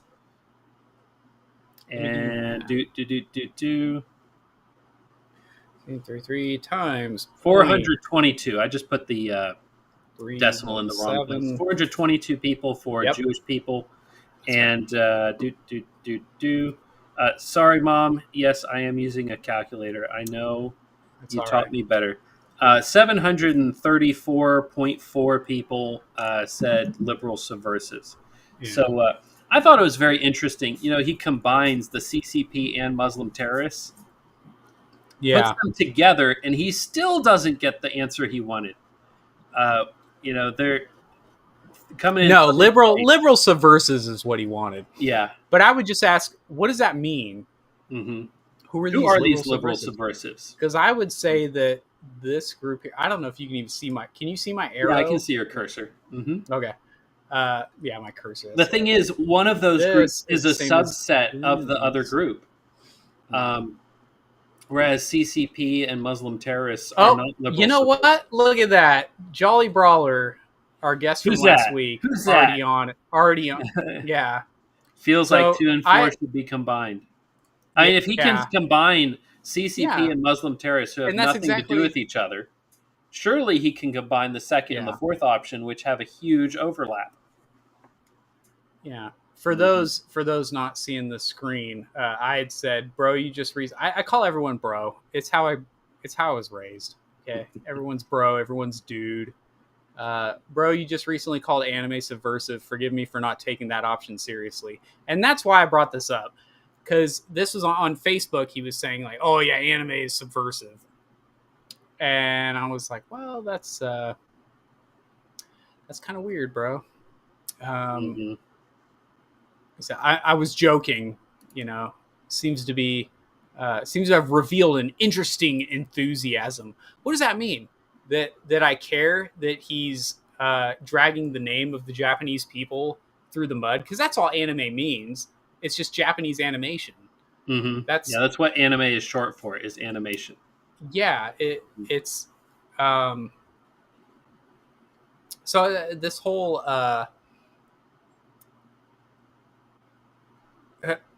this is This is you must commit seppuku. Seppuku. Yeah. I voted for the liberal subversive. I really wanted 2 and 4. Well, you had the a option. choice, man. You had the option. You have disgraced your family. Shame on you. Shame on you and your cow. But yeah, that, you know what? I did take that personal because I happen to actually really like anime in general. I don't like all anime. Nobody likes all of whatever the category is. But yeah, I did take that a little personally. I thought that was kind of silly to go there. But this comment that I just seen says exactly what I was thinking. Feels like 2 and 4 should be combined. Oh, it's a test. What are you testing, John? Come on, dude. I'd actually see 1, 2, and 3 as natural outflows from 4. So he's saying all these are natural. And of course, what he's saying is that MAGA doesn't go far enough. And then Muslim terrorists, all these things. So well, who runs the NGOs that are importing the Muslim terrorists? Yeah, like exactly. Even if you look at the people who run even the Catholic Church NGOs that are bringing in the invaders, they're not Catholic. They're employed by a Catholic institution, but they're not Catholic.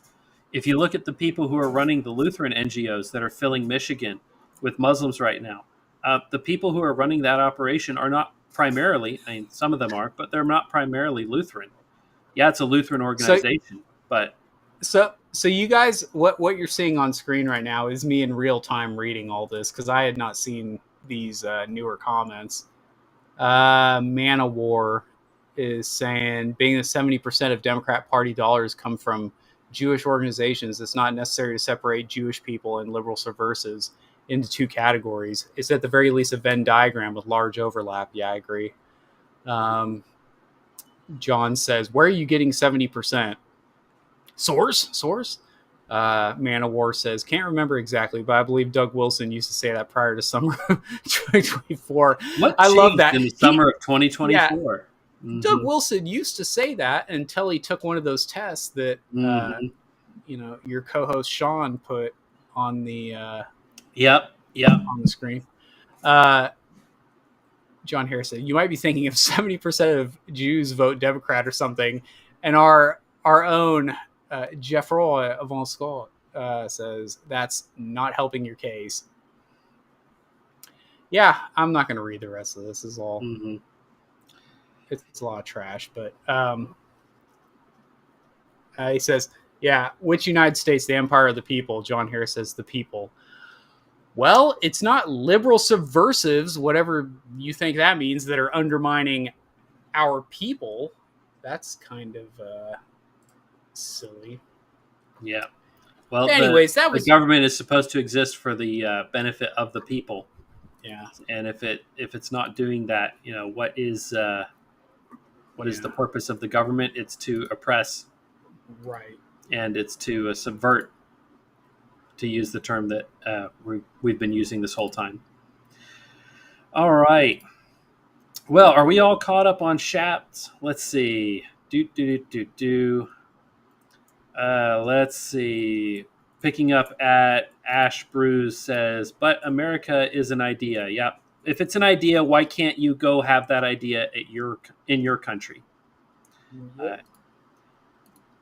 Sockeye says, Satan preached this message in the garden. He was being subversive with equality when he seduced Eve. God is a liar and oppressor. He knows that if you eat the fruit, you will be his equal. Very true. Very true. Ash Brown says, subversive Shiner. Shiner is not subversive, my guy. Shiner, my wife is from a town not far from Shiner, Texas. So I kind of have some allegiance to that. Let's see. Sockeye Beard Company says, sorry, typos is a gift of mine. My guy, that is all of us. If you're typing on the internet, you will make typos. Yeah, I really wanted 2 and 4. Yep. You had the option. Why didn't you do what you knew you wanted to do? Are you guys a fan of Akira, famous anime from 1988? Never heard of it. Sean? Oh, I have not seen Akira. I am told it is the great one. I am told that is the anime that exceeds all animes. Well, So I am told. I have not seen it. Yeah, I'm not a big anime fan. I have watched 2 animes all the way through, and that is Evangelion and Cowboy Bebop. Just because I love big robots and I love space tech, and so that's what got me into those. But I think Cowboy Bebop is the best anime of all time, and I'm going to stick with that, even though I haven't seen most of the other animes. I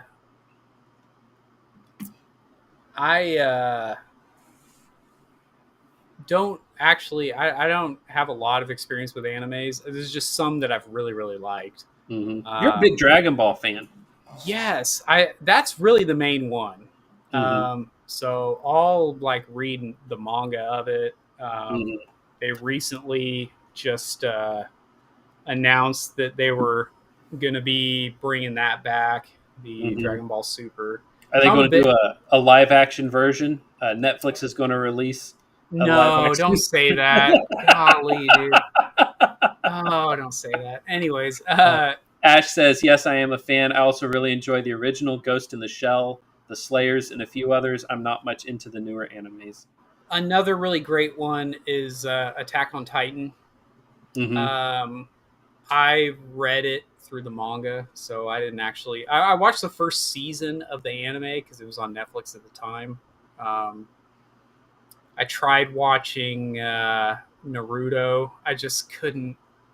Man, dude, I couldn't get into it. I owe it another shot, but I just... At the time, it just wasn't... It wasn't clicking. I think Naruto is cringe. I had some friends who are really big into Naruto, and so they sat down with me and watched one episode, and I was like, man, I really hate this kid, you know? I couldn't get into that one, but not for me. The Ghost in the Shell, I saw like 2 or 3 episodes of that. It's a fantastic thought, you know, but just I could get into it, but I really enjoy the cyberpunk dystopias. Those are I'm big into cyberpunk dystopias. I think those are cool. Sakai, we are. By the way, if you are typing in the chat, we are going to read out your conversation. Yeah, so we're gonna put you on blast. Yeah, Sakai says, my wife is a total nerd for anime here recently. I forget off the top which ones. They are newer. Yeah, well, subversive, man. Let's see. And then Ash Bruce says, I am not too far from Shiner. Well, then you are in my wife's home country. You know, you go. Shiner, Flatonia, Schulenburg, that whole area, all in there. Really great people out there.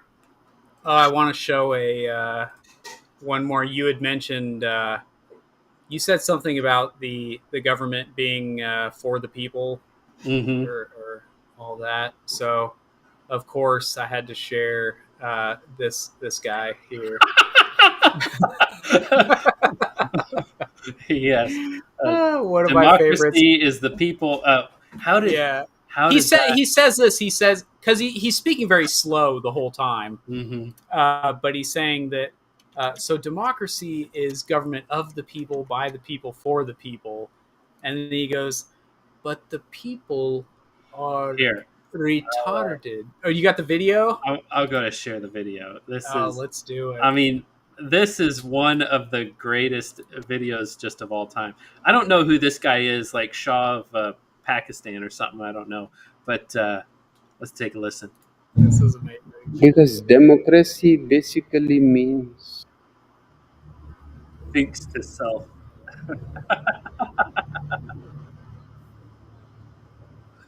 government They turn those annoying by the people,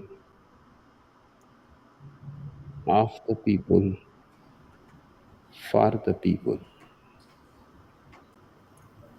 But the people are retarded. So if it keeps going, Yeah, he then says, "So it's government of the retarded, by the yeah. retarded, for the retarded." Yeah, it's oh, Let's the see. people are regarded. That's not You good. can't look up the real word. Because Yeah, democracy basically you had to means go ahead on that. You got to skip ahead on that because he talks government slow. people are retarded. There you go. Yeah, So let us say that's a good one. government by the retarded, I don't know how to get away from that stupid thing. for the retarded,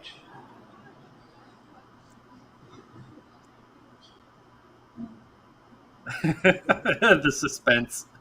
of the retarded. Yep. Yep. Honestly, So true. Dude. So true. has that's some real Yeah, right. The some caption real says, "How can I put this delicately?" Uses yeah the R word. yeah some real Samuel Johnson vibes here. Sound like here's democracy manifest. Yeah, yeah. Yeah. This is democracy manifest. Yeah. Stop touching my. Yeah.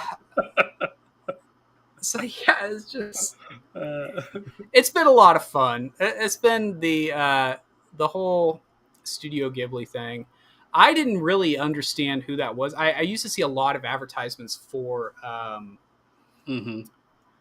for their movies in theaters. Like it would be like, oh, we're bringing this into theaters and all this kind of stuff. Yeah, and Studio Ghibli, the name has some cachet because you Yeah. would see it on the posters. People know that that's something that's sought after, Yeah. and evidently it's not just an art style, but also a story style. Definitely its own kind of niche. Yeah. Yeah. Shogun Assassin is a live-action version of the Japanese comic Lone Wolf and Cub '80s, so it has nudity, unfortunately, along with exaggerated blood. Well, I'll give that a pass. I'm all for exaggerated blood. I mean, Yeah. I'll pass on the nudity though. I like the older stuff, obviously. Yeah. How can I put this delicately? Uses the R word, Yeah. and maybe he was stoned. Well, Muslims have an aversion to alcohol, but they don't have an aversion to other things, so it is possible. But also, it could very well be just his delivery of the thing. You know, in Afghanistan, they would have this stuff that was like dip, like it's like snuff, right? Mm-hmm. But it had like camel poop in it. Like yeah, Oh, like it was like camel poop mixed with some crazy stuff, and like that's what they would dip in Afghanistan. And I was they like, couldn't get their hands on tobacco. I don't know. Like they had these like really weird, like off-brand cigarettes that were like made to look like Made to look like Reds. Marlboro Reds. Yeah. and everybody's like, walking around with Rolex watches. Yeah. Yeah. So. Mm-hmm. Yeah. You see weird things in third world countries. I know when I was walking through India, when I was there, the marketplace there was all full of American branded things, and that they're not actually the real thing because there's no way that this market would be importing an American made product and then selling it for pennies on the dollar. It's just absurd. This is I think this is a Studio Ghibli here that we are referring to. Talking about JHJ. So yeah. Princess Mononoke is, we just got back from Princess Mononoke. That is a Studio Ghibli. I am familiar with that one just because of the theme. Yeah, that da da da. It's a lilting tune. It's just never seen the show, but fantastic music. And that's one thing about this when everybody says, "Oh, X is subversive." It's like, you can say that there are certain elements of some things that are subversive, and some things that aren't. But there are some things.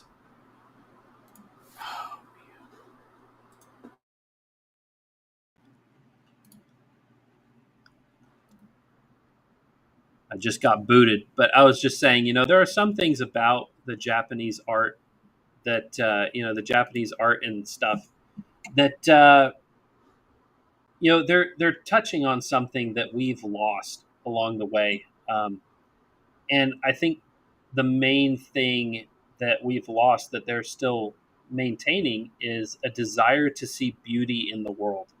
All of our beautiful architecture is gone. All the new buildings look egregiously brutal, and our music is garbage. Our animation is garbage. If you look at the American animations that are being produced, by Hollywood or by whoever it is that's making these movies that get released on Netflix or HBO or wherever these things are being released, it's primitive, it's ugly, it doesn't capture the beauty that certain styles of anime are leaning into, and while there may be subversive elements to any artistic endeavor, I think you do it a disservice by not recognizing the good things that are being brought about. The people who like anime come in two flavors, right? You've got the weeaboos and the weird fetish people who just like it because it's not American.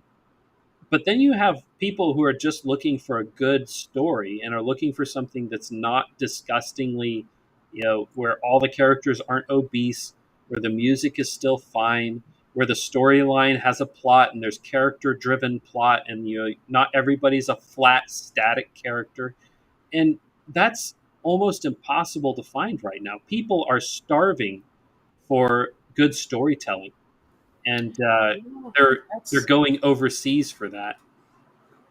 We really need to bring back beauty and meaningful storytelling. Yeah, there's so Western storytelling is generally different from Eastern storytelling, like the way that characters progress through things, and I don't have all the details lined up in my head at the moment, but I've YouTube has a lot of things about that, like the difference between how things like Western storytelling is generally very like 3-act play. Yeah, it's 3-act play and one protagonist. It's very structured, and there's a fantastic video. There's a guy on YouTube whose name is Literature Devil. That's his moniker, and he does a video about the difference between Eastern and Western storytelling. Look up his stuff. He's a brilliant storyteller, a fantastic writer in his own right. He has released some comics, some storybook type stuff, and I've not partaken in any of it because I'm a broke wagey. But he does breakdowns of certain scenes from movies and TV shows where he's like, okay, here's how we would do it if we were actually trying to tell a good story. We would change this. We would give this person different dialogue. We would give them different motivations. And he can take a scene like from, one of the newer Star Wars movies where you have this flat, uninteresting character. He'll change some of the dialogue and he just completely changes the whole vibe of the scene. Makes it riveting, makes it intelligent, makes it important. This is the video you're talking about. Yeah, that's the guy. Mm-hmm. Yeah. So I just added that. Apparently, I have watched some of his videos before because it was showing. That. Yeah, I like this comment. Eastern storytelling isn't afraid of human complexity. Yeah, Western storytelling, when done rightly, isn't either. But what's going on right now is Western stories aren't being told by Westerners. Yeah. When you have people who aren't Westerners who drive our entire idea of who we are as a people, there's an entire documentary about the people who founded Hollywood and why they did it, and it's subversive from top to bottom. They intended to change the culture of America from WASP, white Anglo-Saxon Protestant. They wanted to change that culture. They went into Hollywood with that stated mission, and they did. They did change it, and it's not been a good change. We are not the better for it. Very high performance people. They have accomplished their goal. Yeah, so I guess this is a decent time. We're talking about, where was the comment that I wanted to highlight here? Talk about humor, right? Well, this book. So in both of these books, actually, this is the first one in the series, but this I sometimes I wonder if I get like too humorous at parts, because I I write about a lot of dark things in this book, but I also like dark humor. So I don't know if that counts as like bringing comedy. Well, there were a couple times when I was reading that book where I laughed out loud. So Yeah. I think well executed. See, and that's what I'll be honest. I know this is kind of lame and self-serving, but like I will reread things that I wrote because I'm like trying to like catch up with where I'm at somewhere before I write again, and I'll laugh out loud at something I said, like, "Huh, that was good." Like, okay, like you wrote that, idiot. Yeah. It's like me every time I look at the meme I just posted. Yeah, That's yeah, hilarious, actually. Get another good, Yeah. another good laugh at it. Husband, come to bed. Me. No, the internet awaits my newest joke. Yeah. Yeah.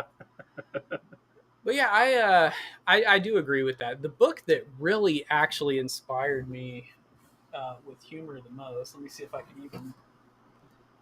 If you can get it out without Yeah, causing if I a can- catastrophe. If it crashes, it crashes. Oh, well. Missions failed This successfully. book here. This is one of the first books I ever bought with my own money. Oh, yeah. It is all of the Hitchhiker's Guide to the Galaxy books in one. I didn't realize there was more than one. Oh yeah. This actually has a misprint in it, which I noticed at a very young age. It says it's got an I in Zaphod's name, so it's supposed to be young Zaphod plays it safe, and Zaphod is Zaphod Beeblebrox, but it says Zaphoid. It has an extra I in it. So whatever edition this is, that is now a collectible. I know. I bought this. So it was right when the movies were, or I guess the first movie. I don't know if they ever did what's the second one? The restaurant? Yeah, the restaurant at the end of the universe. I had read the book. I was in high school, and I saw the book on the shelf, and I read it, and I was just amazed. It was the first book I ever read where I was like, "This is hilarious." I love this. Like, I was laughing the whole time. I was like, I didn't know that literature could be funny. And so I wanted to buy all the books. And basically this edition here cost me less than buying the first two books. Because it's just the way that's kind of how publishing works. So I wanted to have all the books, and so I bought this edition, and it is one of my keepsakes, just because I bought it with my own money in high school when money was Scarce. very, very scarce, and I didn't really have money to be spending. Well, my latest addition to my collection is this beautiful Le Morte d'Arthur. King Arthur and the Knights of the Round Table by Thomas Mallory. I have a hard copy version of this, but I wanted one that was in leather because that's our history right there. I also believe that King Arthur was a real person. I'm a history literalist. I'm not in the I want to believe. I'm in the I'm here for it. I'll take it to the mat. It's real. It's true. Sure. It happened. Yeah, St. George killed a real dragon. Yeah. Why not? I believe in dragons. I mean, we've got bones of them in my backyard. Yeah, I like to believe dinosaurs now. I think I believe that Robin Hood was a real guy. Mm-hmm. I see think- no reason to not believe it. I think that makes sense. I mean, Mhm. it makes more sense than it would make to not be real. Like that, there was just this really awesome story that someone came up with, and everyone was just like, Mhm. "Yeah, let's go with that." I believe that stories were added later that Yeah, were not there based on have the certainly man. been embellishments, and I think Yeah. that's normal with all history. I mean, you look back at World War II history; there's been embellishments. Yeah. So, yeah. so I mean, the idea that other history has not been embellished through time, yeah, I absolutely believe it. I believe, Ash, that your books are on my wish list. I hope you're talking about my books that I don't make much money off of. But I would love to see my real goal. What I love about Amazon is that, first of all, it doesn't cost me anything to put my book out there, but it's only $10 for someone to have my book printed and shipped to their house. And that means a lot to me. That I know people who have this book on their shelf. I know Jeff has at least this Dunamai one. I got Dunamai is here, and let's see. I don't think I've I seen think Fellow Fellow's back in there. there somewhere. Um, It was previously. It might be To on my ask other this bookshelf one, now. Le Morte d'Arthur is, I believe, the oldest collection that we might have like manuscripts of older ones, but as a I believe collection- it's the most faithful collection from Okay. what I've read about it. okay. So and that it- would be Yeah, that would be it's- like the Howard Pyle of yeah, King yeah, Arthur. and it's very readable. Yeah. You know, there are things in there that if you read it to your kids, you're going to have to explain to them some of the moral Yeah. problems of things going on. But I don't think Lancelot that's is a not bad a thing. good guy. No, Lancelot Lancelot is the is villain. The villain. He is the traitor. But you It's know what? amazing that Even good can come out of bad. This book here, The Lost Tales of Sir Galahad, a friend of mine, Dindinger, who is a bookseller, he sent this to me, and I got it in the mail this week. And I've just been looking through it. It's a very fun kind of version of the Sir Galahad legend, but it's from my understanding, not at all historical. This is just kind of, so to speak, fan. What do you call fan fiction? okay. But you know, I've looked over it. I haven't read it through, but it seems it's very very fun the way that it's made out, and the art in it is in the style of old wood cuttings. So I need to read through it and then get back to him. He sent it to me as kind of a thing to peruse, and I'm definitely going to buy this copy, not send it back, because it's just too pretty. Yeah. Look at the It is thing. very nice, It's yeah. it's gorgeous. So even if the stories are not historically true, if they're just modern creations, I still love it. I agree with this comment by Ash Bruce here. Not Kevin Yeah. Costner's version of Robin Hood, though.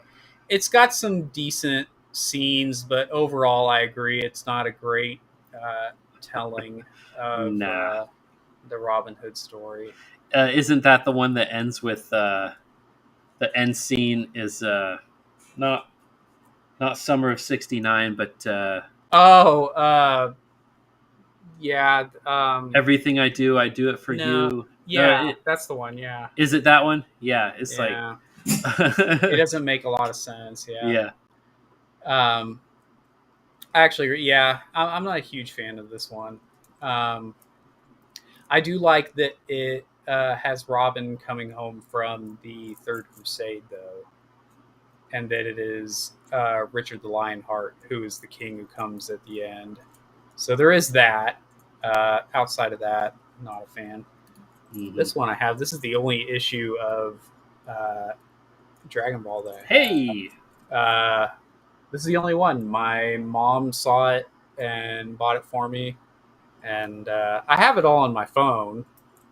But Very Japanese. He's riding a motorcycle. He's got a baseball bat strapped to his back. yeah, It's like doesn't get much more Japanese than that. yeah. Let's see. Ash Brews, this is Chris Hookins, says, funny thing about our guys is if I got every book recommended, I could insulate my house with bookshelves. Well, if I could, I would. I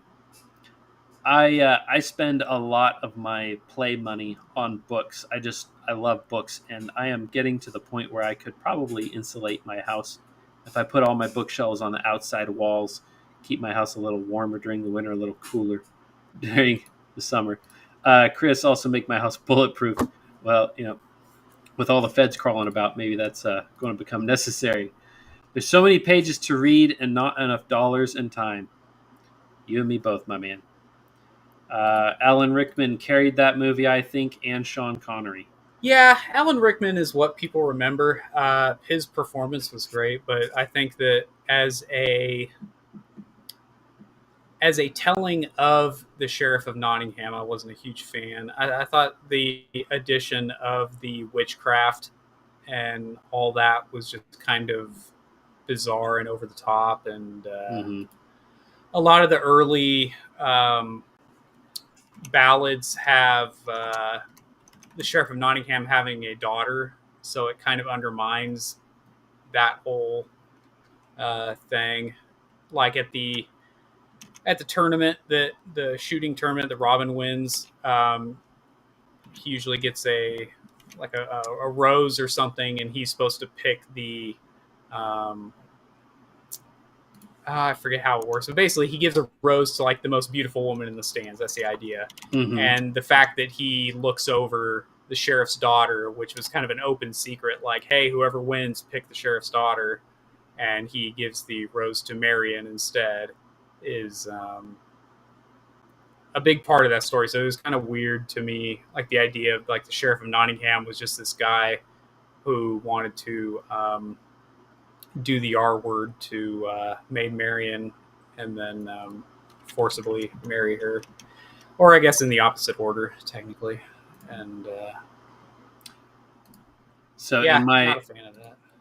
So this is the one that I grew up with when I was a kid. This version of Robin Hood, the story of Robin Hood, 1952.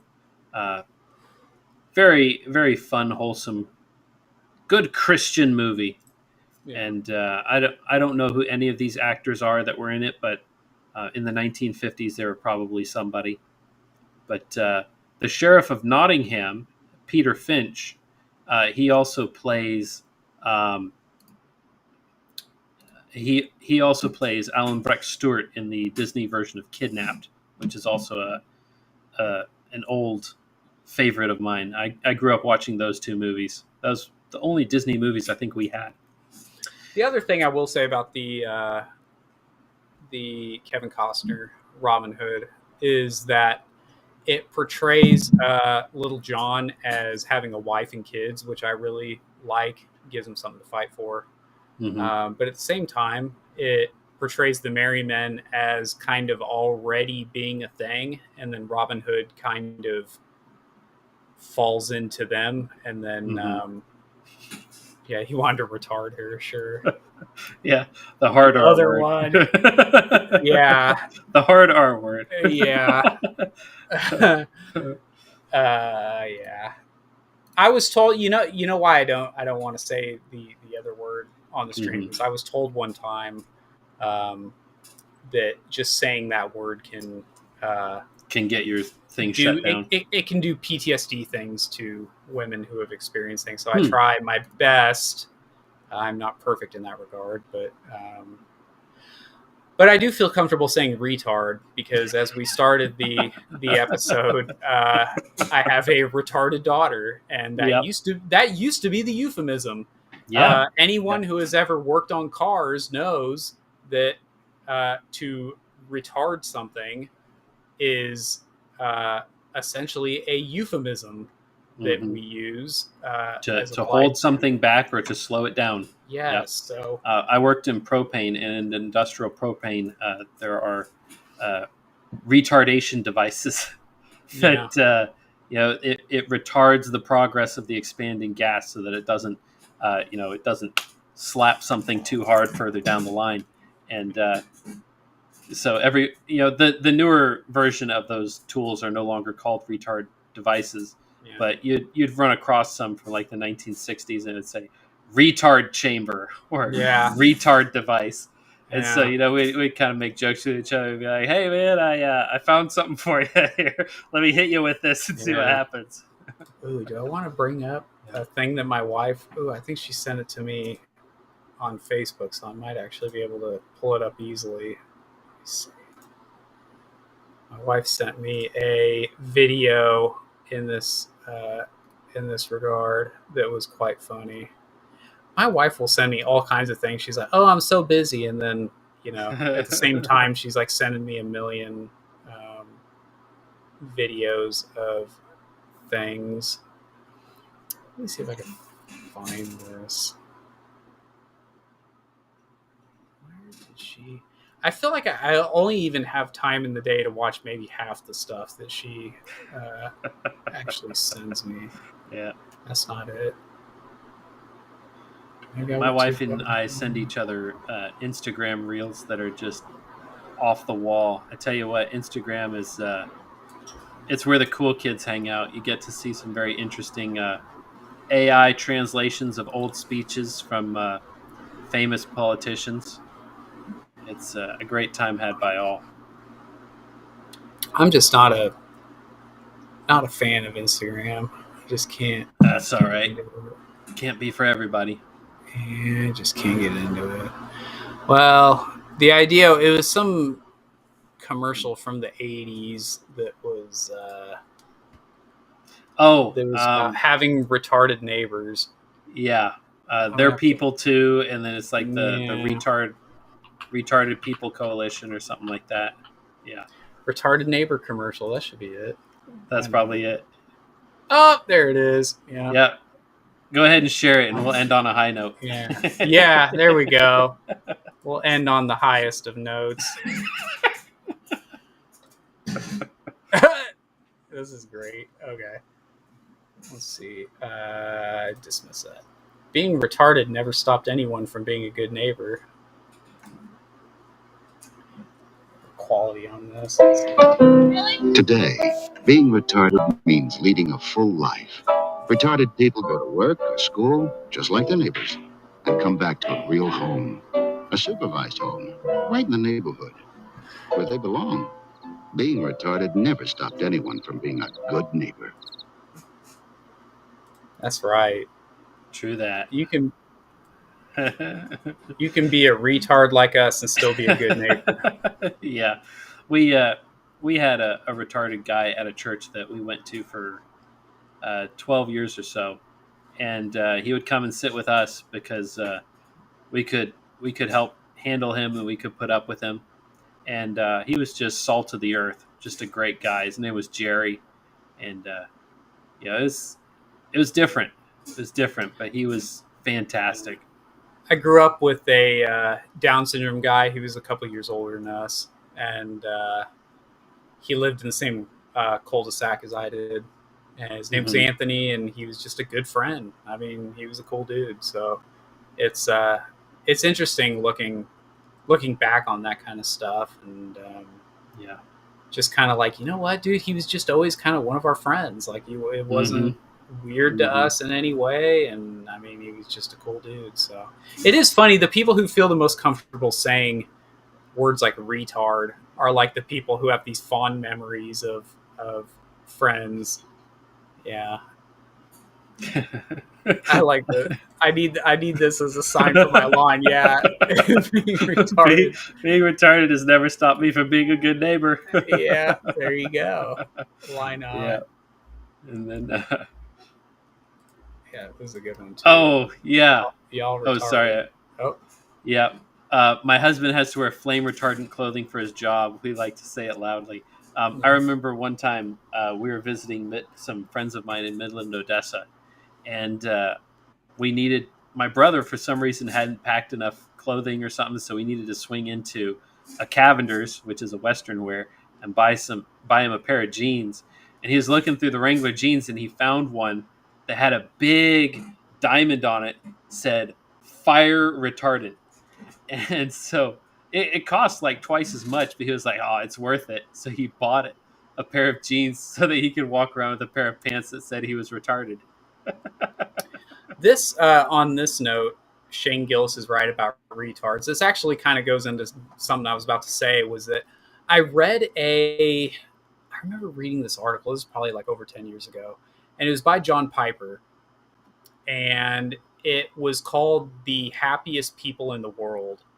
Mm-hmm. And essentially it was talking about, I believe, Sweden was making the claim, Sweden or Denmark, one of the Scandinavian countries, was making the claim that they had ended Down syndrome in their country. And when asked, how did you do that? They said, well, we are able to test for Down syndrome in utero, and we have simply aborted all of the Down syndrome people. Yep. Yeah. And John Piper in this article was talking about how, were you able to find it? It looks like you looked it up, but he was saying that when asked, when these surveys asked people, "Are you happy?" Mm-hmm. that people with Down syndrome would say yes, like 100% of yeah, the time. in let's just say retardedly large numbers, and but I mean, like people like you and me would be like, well, I don't know. I mean, or just like Iceland. Thank you, Ash. Yeah, I believe it was Iceland. So, yeah, I mean, I haven't looked at those people the same ever since that. I was like, you know what? That's a good point. Like, maybe that is a valuable part of God's design, that we have these people that are just happier than everyone else. Mm-hmm. And I mean, it's not easy being a parent. Like I said, my daughter has autism, which is a very different way of thinking than Down syndrome. I mean, Down syndrome is probably the opposite spectrum. I would think that autism just makes people less happy, probably. That seems to be the case with her, at least. Mm-hmm. So, yeah, I mean, I think that it's true. Shane Gillis is right. That and what he's referring to is that I'm making them at night. They're that they're the only real good people that he knows. Mm-hmm. Is his? I think it's his uncle. His uncle, his uncle, who's about his same age. Yeah. So this is yeah. May the retarded receive communion. Yeah. Lutheranism at its finest here. Yeah. And it's like, well, I mean, I hope so. Yeah, I hope I can. Yeah, I hope they don't throw me out for that. I probably pulled a fast one this morning, getting communion, snuck in there. Yeah. I swear I'm not a day walker. I swear. I'm making them at night. Yeah. All right. Well, folks, it has been a long one. We kind of rambled at the end there, but it was a good time. That's all right. And thank you to those of you who stuck around. And, tomorrow is another day. It is 10:30 where I'm at, which is pretty late in the day. So we need to get in the sack, get some sleep, because tomorrow is the day in which to do good works that God has prepared for us to do. So hope you all have a wonderful night. Have a good rest of your Lord's Day, and farewell.